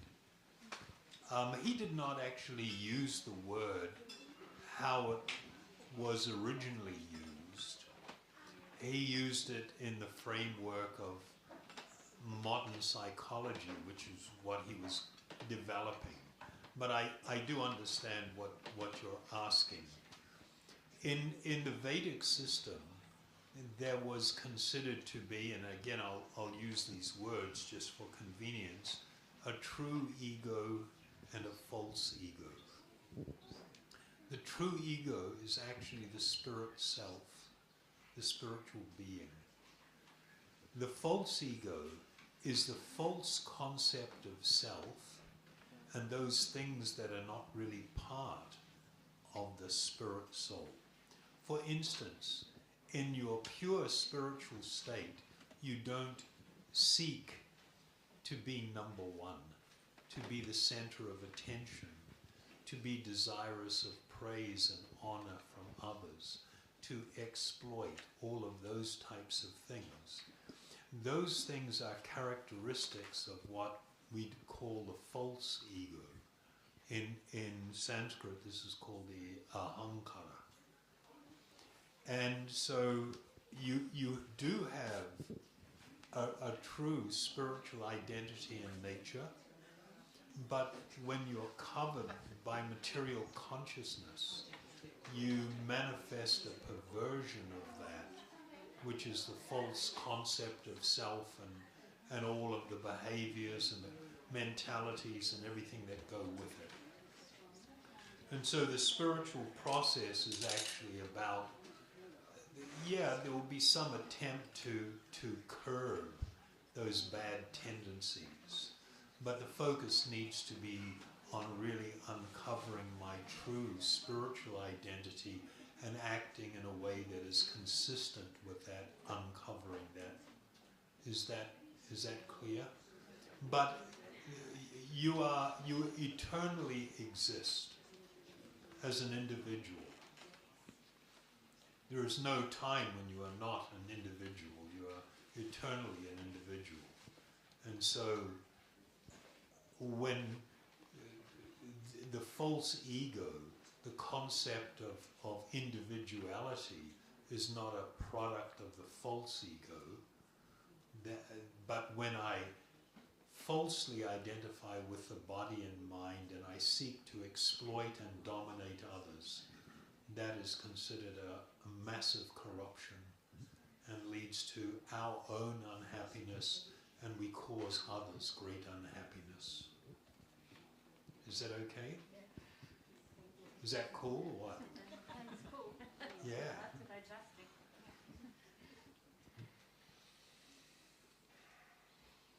Okay, folks. Anything else? Even if, can I say, even if it's not a specific question, but you want to hear about something, then okay, we can try and address that. So we had one down the back here. It's okay, you can. No, okay. Is the goal to ever be grateful for the unpleasant things that happen to us or to others? Like even going to an extreme, like we were talking before about war and all those things. Or even little things that happen to us that are not pleasant. Is the goal to be able to see the good in that as well? Or just to not be moved or affected as much by those things? Somebody that is on a genuine spiritual path are not only thankful for the so-called good things that happen, they also embrace tremendous adversity and difficulty, because it opens the door of spiritual opportunity. Even when I'm confronted with great difficulty or great sadness, it is an opportunity for me to grow in my understanding, my realization, and my experience. And so that's a principle that all of the great yogis, the great saints and sages all embraced in their life. It's not that we wish unhappiness, but great difficulty and unhappiness can force us to choose a better direction and to grow spiritually. And so when that happens, we are thankful even for adversity or difficulty. You know, the nature of the world is that it sucks.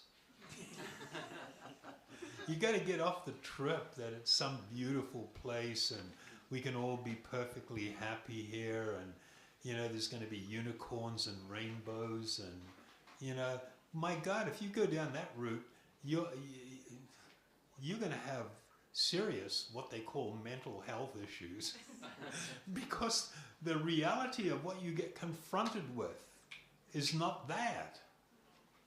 It doesn't mean life has to be a bummer. even in difficult times, it doesn't have to be a bummer. People can still find joy in simple things. People can still be good. I mean, it's so.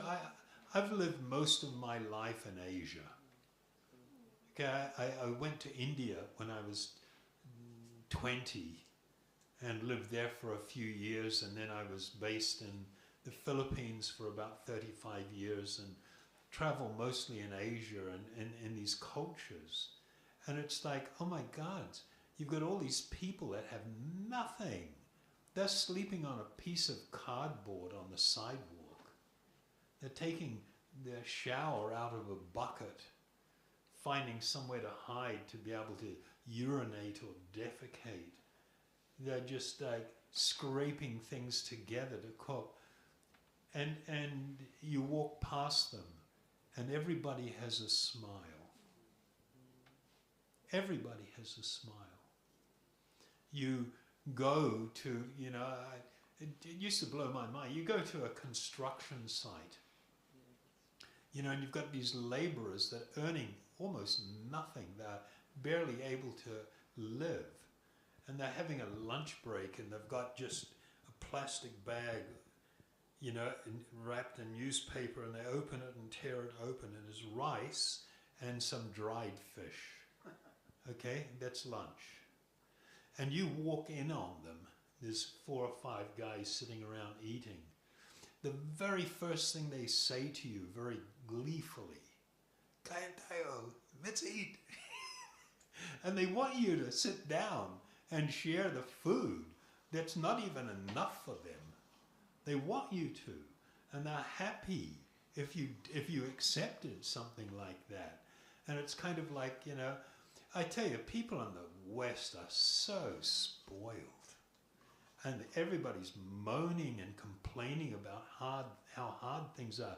You got no idea of how hard it is for the majority of the people in the world.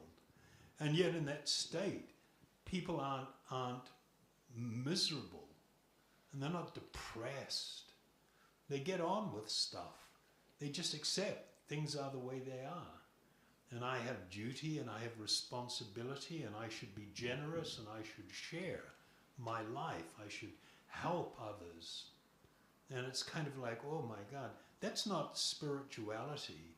But I tell you what, it's a very elevated way to live, and is a wonderful platform for real spirituality. So even in a great adversity, just even from a material perspective, if you are living with the right values and ideals, then not only can you manage, you can prosper. And if you add real spiritual understanding and practice to that, you can become transcendentally situated. I remember when I lived as a monk, and I was visiting this very holy place, and there was an old gentleman, another old monk that I met, and he was an artist, and he had, when he was much younger, drawn a lot of spiritual pictures. And one of these pictures that he showed me in his little hut was 2 of great spiritual teachers in our lineage from about 500 years ago. Their names were Rupa and Sanatan Goswami. They were actually brothers. And they lived a life of unimaginable austerity. They barely ate. And because of that, their body was very skinny. You could see the ribs, you know. And they were both standing side by side, and they had beads in one hand, their japa beads, japa mala. In the other hand, they had a water pot that these mendicants and sannyasis used to use. And when you look at it, it's just like, oh my God, they looked absolutely radiant and peaceful. And when you look closely, you could see that their eyes were welling up with tears of love. And it was, you look at the picture and it's just like, it's so beautiful. And it captures the reality of how they lived and what their experience was. And their experience is so different from the physical things that they went through. The physical things that they went through were not even, they didn't register almost. They lived a different life. They lived in a different world. Acharya, in that connection, would you please comment on the permissiveness of this modern society's viewpoint to assisted death? Specifically, I've had conversations with friends and they say, oh, their parents, you know, took a bunch of pills and a bottle of sherry and that was it. And the concept of that permissible, that, well, you know, that was their good way out. Sorry. No, it's very heartbreaking for me when I hear these things. The Vedic perspective was that human life is the greatest possible gift that you can receive. The thing that distinguishes human beings from other life forms. All life forms have the same spiritual being. I mean, they're individuals, but they're all equal. But the human form of life allows us to perceive the existence of the individual being more readily than other life forms. Like you go out into a paddock and it's full of sheep, a herd of sheep, and they just look all the same, right? But if you took 3 or 4 or 5 of them home in the yard and fed them and took care of them and played with them, you're suddenly going to discover, oh my God, they've got different kind of personalities. They behave differently. People recognize this with dogs and cats and even birds. My daughter, when she was very young, one of my daughters, she had budgies, you know, and had a few mishaps and so lost a couple. And it was just like astonishing. Each one was like uniquely different and behaved and responded differently. It's just a bird. But yes, there is a spiritual being within. In the human form of life, the nature of the spiritual being is more apparent. And the great distinction between human life and animal existence or lower life forms is we can ask the question, who am I truly? Why am I here? What is this all about? In the human form of life, I can become spiritually liberated. And so it is considered just this amazing gift, which is so commonly misused. People simply resort to animal living, eating, sleeping, mating or sex life, and then so-called defending what they consider theirs, which is animal and lower life form existence. So the fact that human life is considered the greatest gift on that wheel of samsara, of repeated birth and death, it is the pinnacle. And if human life is wasted, it is considered utterly tragic. You have a lifespan allotted to you.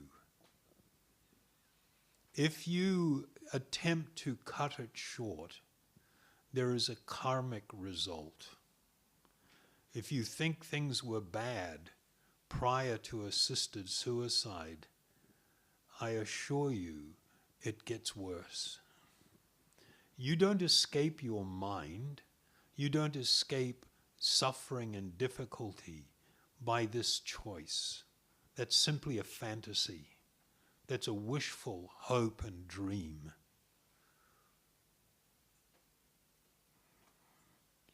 Doesn't matter what age you are, a person can attain the highest spiritual attainment even moments before they actually leave their body. They experience what is called death. It's such a blessing to have a human form, but to utilize it properly is important. This idea comes from the idea of, materialism.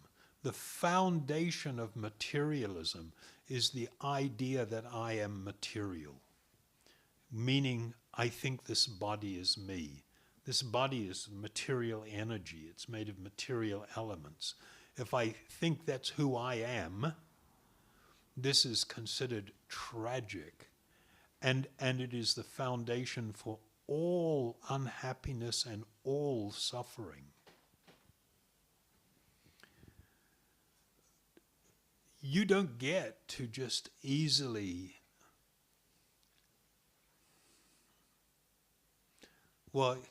people think that there is no other reality than the material energy. This world only has two fundamental types of energy: the energy of life, which is spiritual energy, and material energy, which is everything that we see. We don't see spiritual things. We perceive them through symptoms of their presence, but we don't actually see it. And people in that ignorance, they engage in what's called hedonism. The idea that if I can give my body enough sensual stimulation and experience that I will be happy. No, not true. Not true. And the more you have, it doesn't make you happier. It can actually make you unhappier, which is amazing. That's a fundamental reality of things. And so when people adopt the materialism, pure materialism, where they think the body is the self, and if my body's experienced some crappy stuff and it's aging, therefore the smart thing to do is to kill it. But you don't kill the person. And you don't extinguish the load of karma. You actually reap unhappiness from that. So, people get upset at probably if I say that in public and to people, but it's true. And so I must say it. Be warned. You can live a spectacularly wonderful life, and you can die a spectacularly wonderful death. How about that?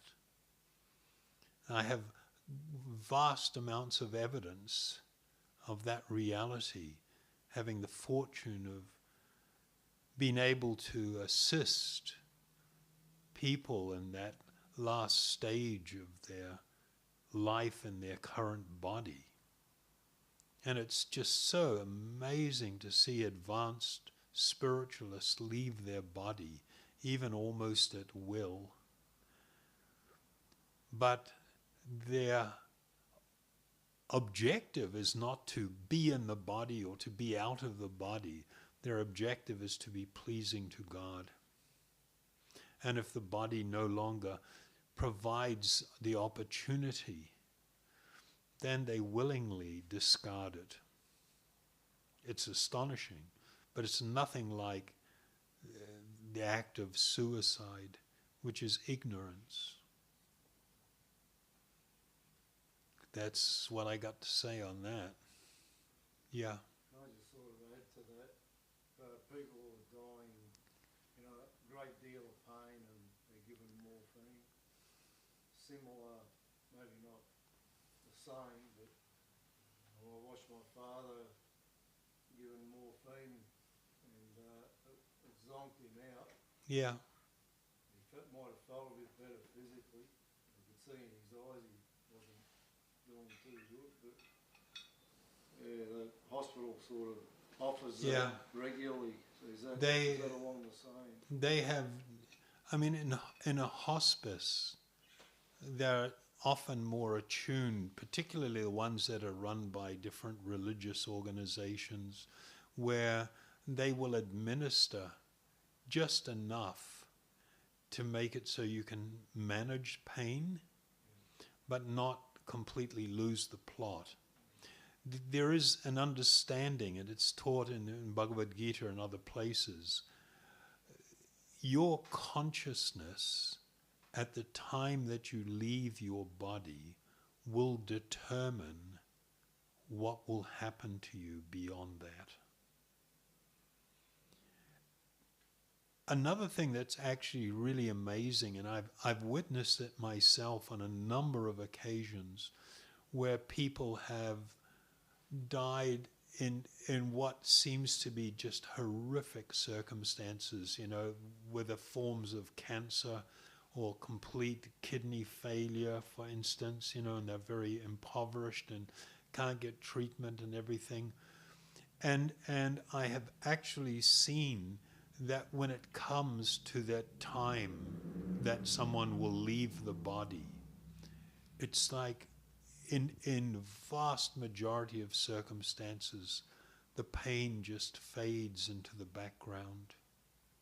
And when people have that clarity and they consciously know it is time to leave, and they take deep shelter of the Lord and the transcendental sound, and when they leave, the body that's left behind, it's just like amazing. It's not kind of dirty or, you know, something you want to avoid. It's like shining. It looks wonderful. You know, it's just so amazing. The problem is, in our culture, we don't really know how to deal with death, which is so unfortunate because it's the only thing you can rely on in life. Nothing else is for sure. That one is really for sure. But we don't prepare for it. We don't talk about it. We're not very focused. And if we were more conscious of that reality, our life, the way we live and the choices that we make would actually be different. We would be better people. So I advertise very strongly the point of view. Be present at as many births as you can. Be present at as many deaths as you can. They will enrich your life. They will change you. If you are walking a spiritual path, it will really reinforce the things, and you'll be of great help to them. Yeah.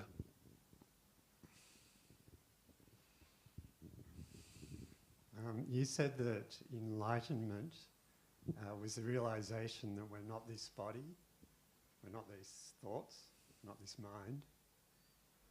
How do we marry that up when there is 40 to 60,000 thoughts each day? There is a body here, and you're saying that the gift of life is one of the biggest things that we get, and we need to look after it. So how do we marry those two concepts? Okay, so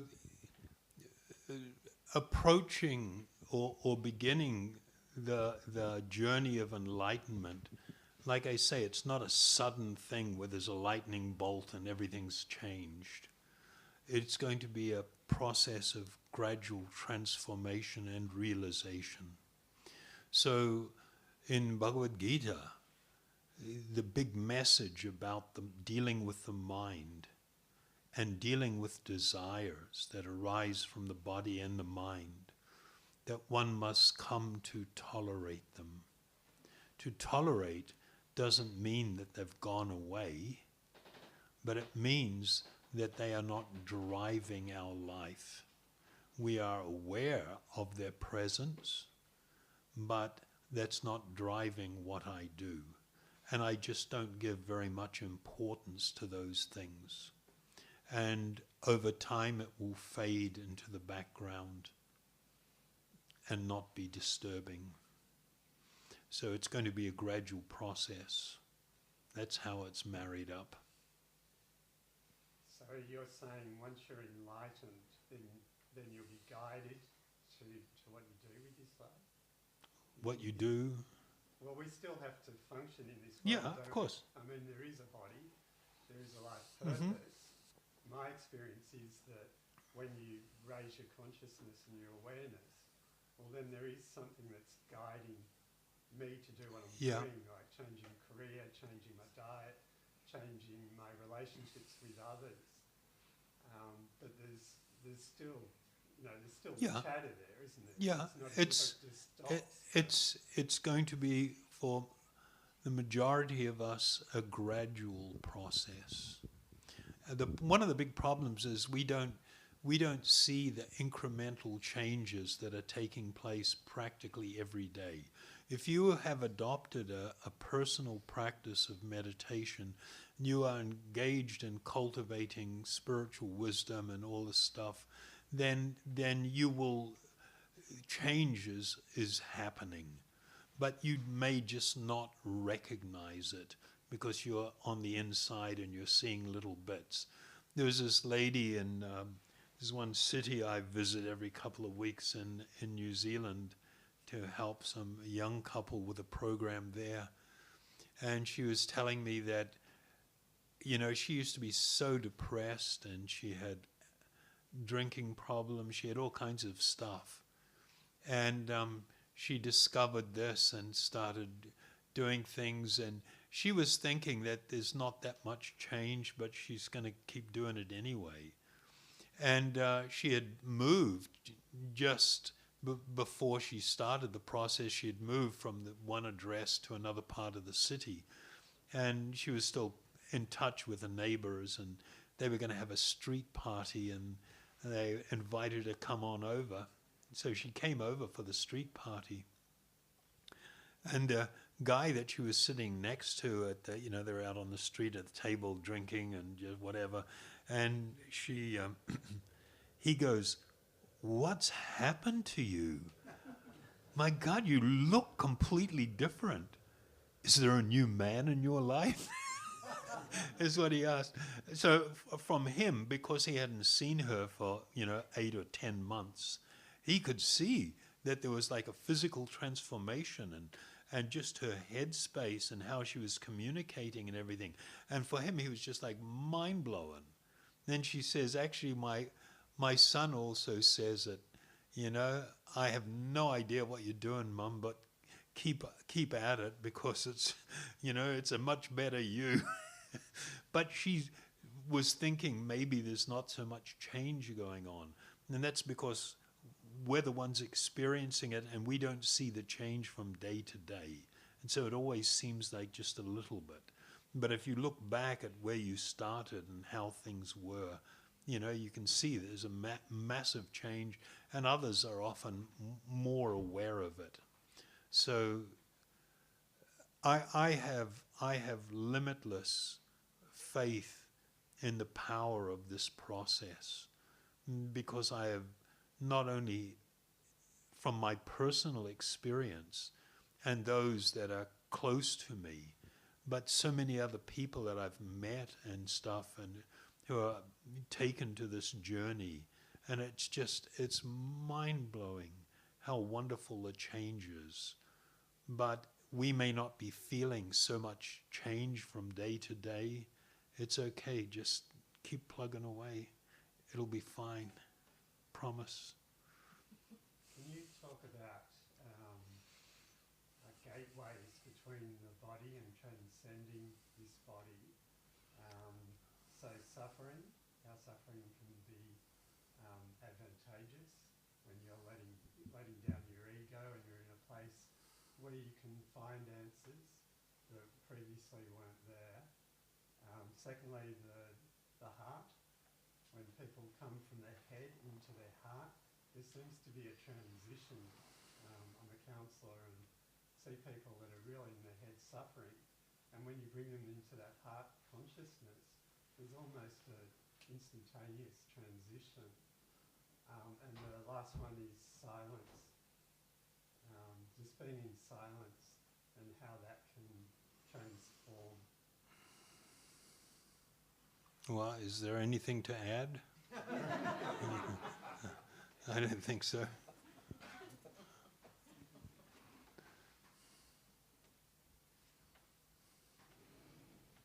You know, everybody is uniquely individual, and everybody experiences things in many ways uniquely, although there is a lot of commonality. But there are no big and sudden changes for most people. But when a person has progressed sufficiently in their appreciation, realization, understanding, then sometimes a specific event can help them make a major shift. And the reason is, it's not that that event is making the major shift, is because they have taken on board so much experience and everything that when they encounter that, it's not that thing that's causing it. That might be an impetus, but the causation is all of the spiritual practice and everything. Now it's applied. Yeah? So we don't seek suffering.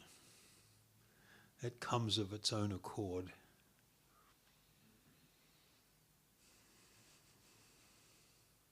Did we just hear you speak more on karma? Karma. How much more?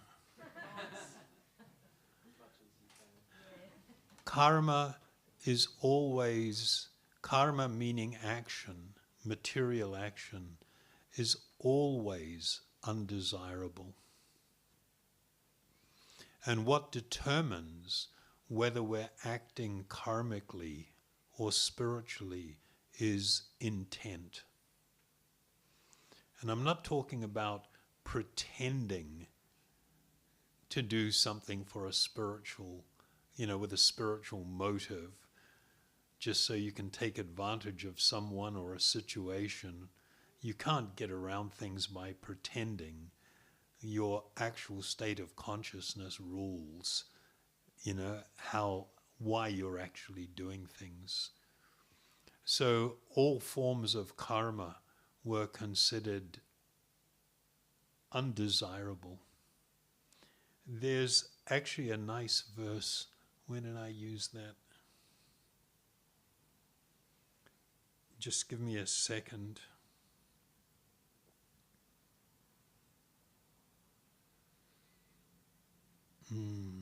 What was it?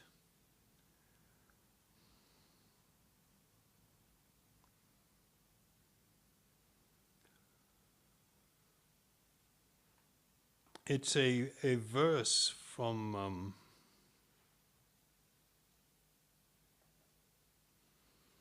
the Yoga Sutras of Patanjali. It's of course repeated often in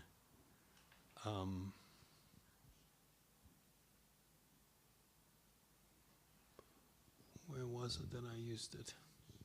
Basically it's saying that for the discriminating yogi, both desirable and undesirable experiences are considered a source of great sorrow, because all forms of karmic activity lead to the perpetual bondage of the living being to the material world. Every time we act karmically, there will be a reaction that we must experience. And so at the time of death, the two things that really determine what's going to happen is the storehouse of karmic reaction that we must bear and the state of our consciousness. It will determine the nature of the body we will now take on and the nature of the things that we will experience. That is why everything is so uneven. Not everybody is born in the same situation. Some people are born with healthy bodies, others are born as cripples. Some people are born very beautiful or handsome, others are incredibly ugly by regular conventional standards. Not everybody has the same ability. Not everybody is born into the same economic status. Not everybody is born with the same level of intelligence and ability. And we receive these things as a result of actions that we have taken. As you sow, so you shall reap. So the whole thing with karma is considered, even so-called good karma, is considered highly undesirable because it binds us further to the world. And when we are bound, we will engage in sinful activity inevitably, and that will cause great suffering to us. So it's sort of like, wow, how do we act transcendentally? And what it really means is when I experience self-realization, I will understand that my position is that I do have a soulmate. The highest object of my love is the Supreme Soul. And when I am rendering service in a mood of profound love, I will be most happy. And a transcendentalist grows in their appreciation that this world is not mine. This world can lead to my downfall or it can lead to my liberation. If I see everything as the property of the Lord and I live a life of trying to utilize everything in serving Him, then I am already on a transcendental platform. I'm not engaged in karmic activity, even though I may be working, I may be acting responsibly towards family or people close to me, but everything has been done as both an offering and with the hope of lifting up all those that I have some influence on.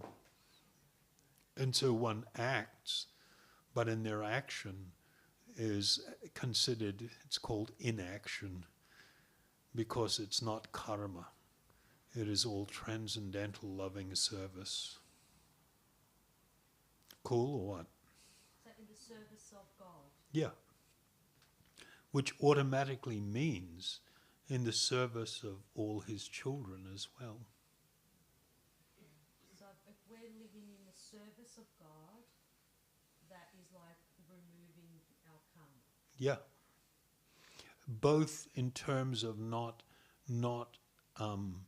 engaging in any karmic activity going forward, but also it becomes like a powerful fire that burns to ashes the storehouse of karmic reaction that we're carrying with us. This is all described in Bhagavad Gita. Is there a qualification of what is service for God, or can you just say it's for God? Well, it's kind of like you can do things that you want to do to me, but it's not necessarily for me. If you're going to do something for me, you got to find out what I want. If you're just in your own head and thinking, oh, he'd really like this or he'd really like that, then you're doing things to me, not truly for me. However, even if you've got it wrong and you're still covered in many ways, those attempts are considered still purifying and uplifting, but they are not purely transcendental or loving service. Because in that paradigm, I'm still at the center of things.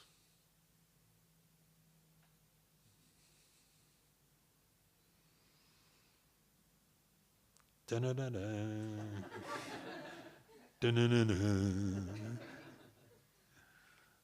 There's just unlimited more stuff, but I think it's getting a little bit late. One more? Who said one more? I don't know. Yeah. Navdeep. So, I mean, of course, I was here last night and tonight. You've touched a lot on a lot of things. But like, what could an immature guy like me take out from here tonight? Just one thing that I could actually make that a pillar of my life starting tomorrow. There is nothing more important that you can do than to chant these sacred names, these transcendental vibrations. There's nothing more important. It is the foundation of all understanding, of all realization, of all service, of everything. By that, everything becomes possible. That sounds a little bit like your dad, right? Absolutely. Because his dad gave him similar kind of advice. Yeah, that's all. He didn't say anything else. I say other things, but it's extremely good advice. I promise you, there is no greater advice.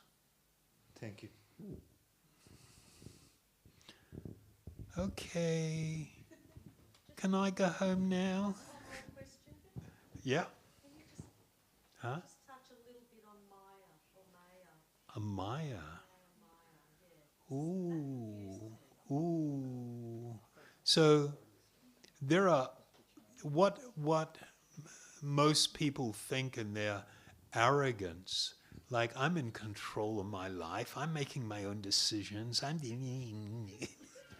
we don't realize how enslaved we are by even social media, by my desires, by my mind.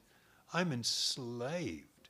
There are these pervasive forces called the modes of material nature, which influence how we experience things, how we react to things, how we desire things.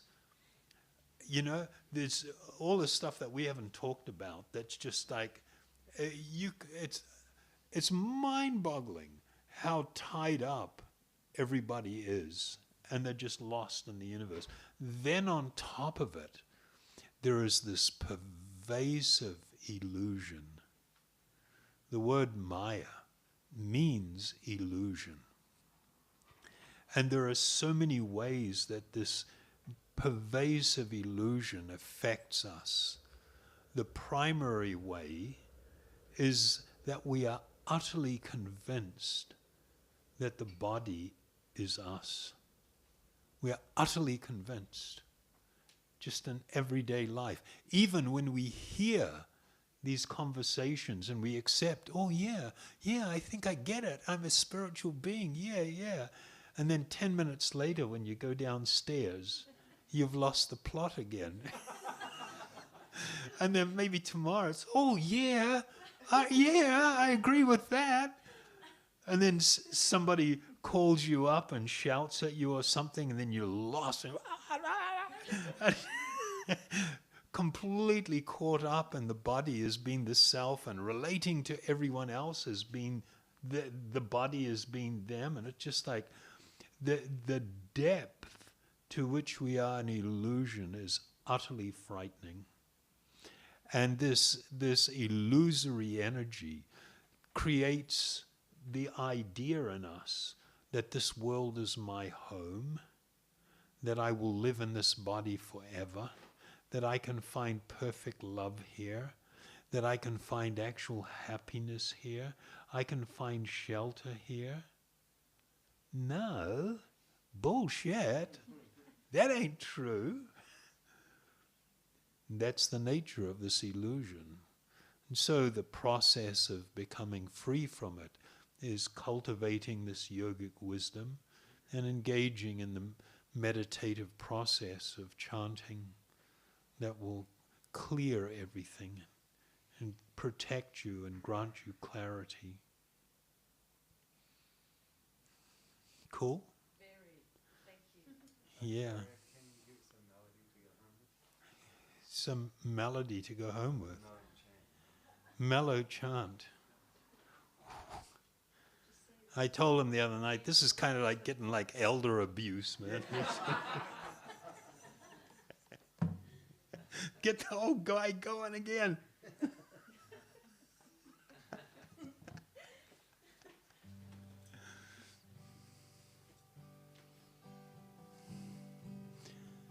Hare Krishna, Hare Krishna, Krishna Krishna, Hare Hare, Hare Rama, Hare Rama,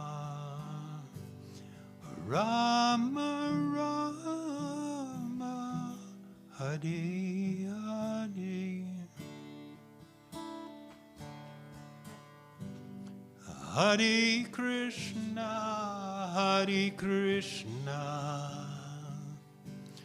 Krishna Krishna, Hare Hare,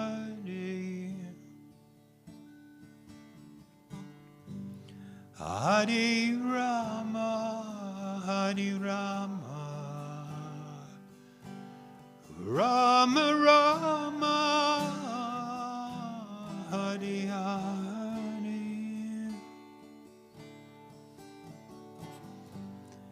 Hare Krishna, Hare Krishna, Krishna Krishna, Hare Hare, Hare Rama, Hare Rama, Rama Rama, Hare Hare, Hare Krishna, Hare Krishna,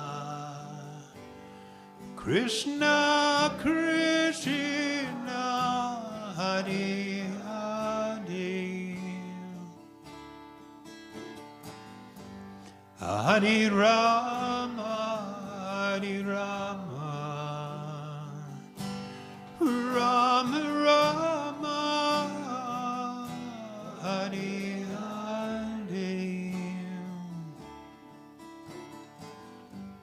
Hare Krishna, Hare Krishna, Krishna Krishna, Hare Hare, Hare Rama, Hare Rama, Rama Rama, Hare Hare, Hare Krishna, Hare Krishna, Krishna Krishna, Hare Hare, Hare Rama, Hare Rama, Rama Rama, Hare Hare, Hare Krishna, Hare Krishna, Krishna Krishna, Hare Hare, Hare Rama,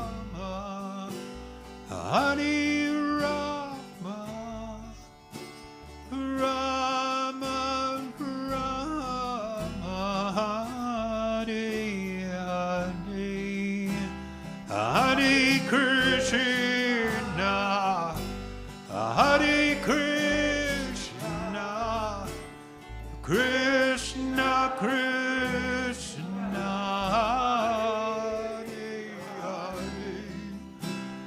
Hare Rama, Hare Rama,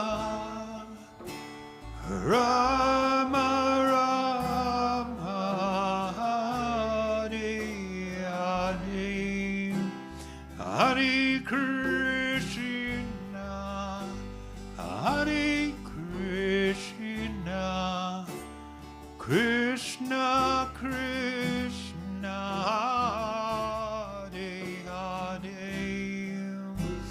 Hare Rama, Hare Rama, Rama Rama, Hare Hare, Hare Krishna, Hare Krishna, Krishna Krishna, Hare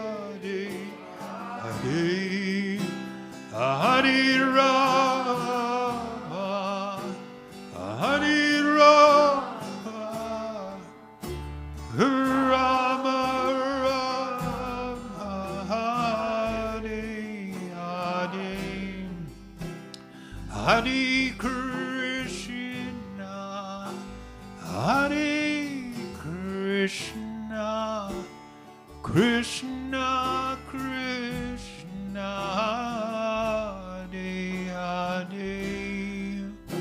Hare Rama, Hare Rama, Rama Rama, Hare Hare, Hare Krishna, Hare Krishna, Krishna Krishna, Hare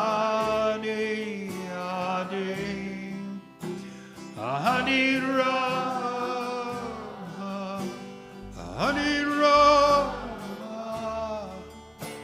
Rama Rama, Hare Hare, Hare Krishna, Hare Krishna, Krishna Krishna,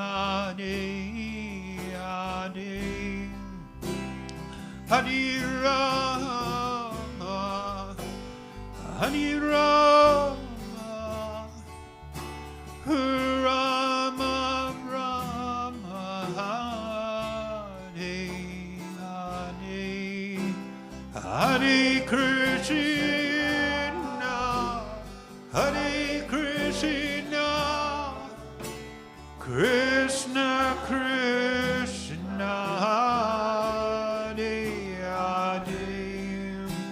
Hare Rama, Hare Rama, Rama Rama, Hare Hare, Hare Krishna, Hare Krishna, Krishna Krishna, Hare Rama, Hare Rama, Rama Rama, Hare Hare, Hare Krishna, Hare Krishna, Krishna Krishna, Hare Rama,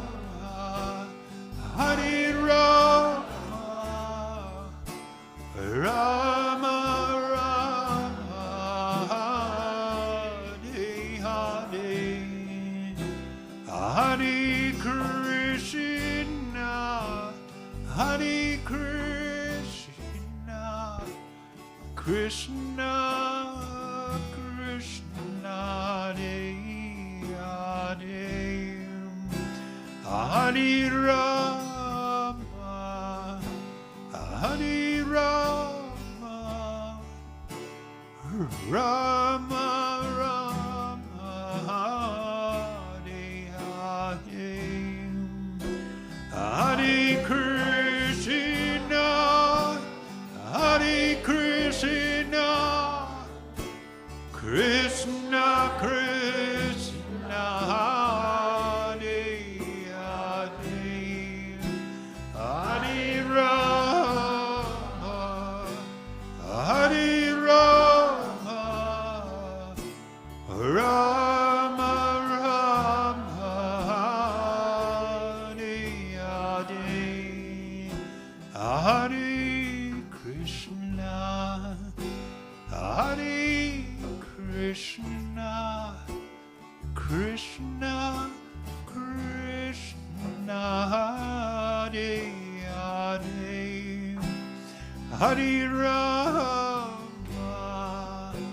Hare Rama, Rama Rama, Hare Hare, Hare Krishna, Hare Krishna, Krishna Krishna, Hare Hare, Hare Rama, Hare Rama, Rama Rama, Hare Hare, Hare Krishna, Hare Krishna, Krishna Krishna, Hare Hare, Hare Rama, Hare Rama,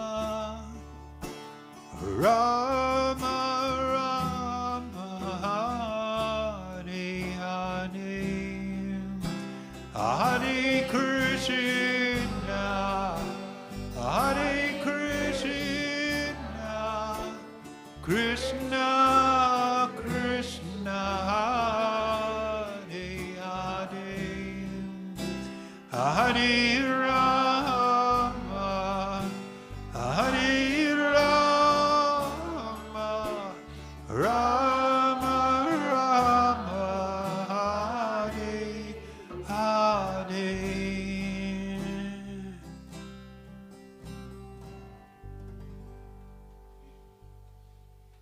Krishna. Haribol. Thank you very much. That's it, folks.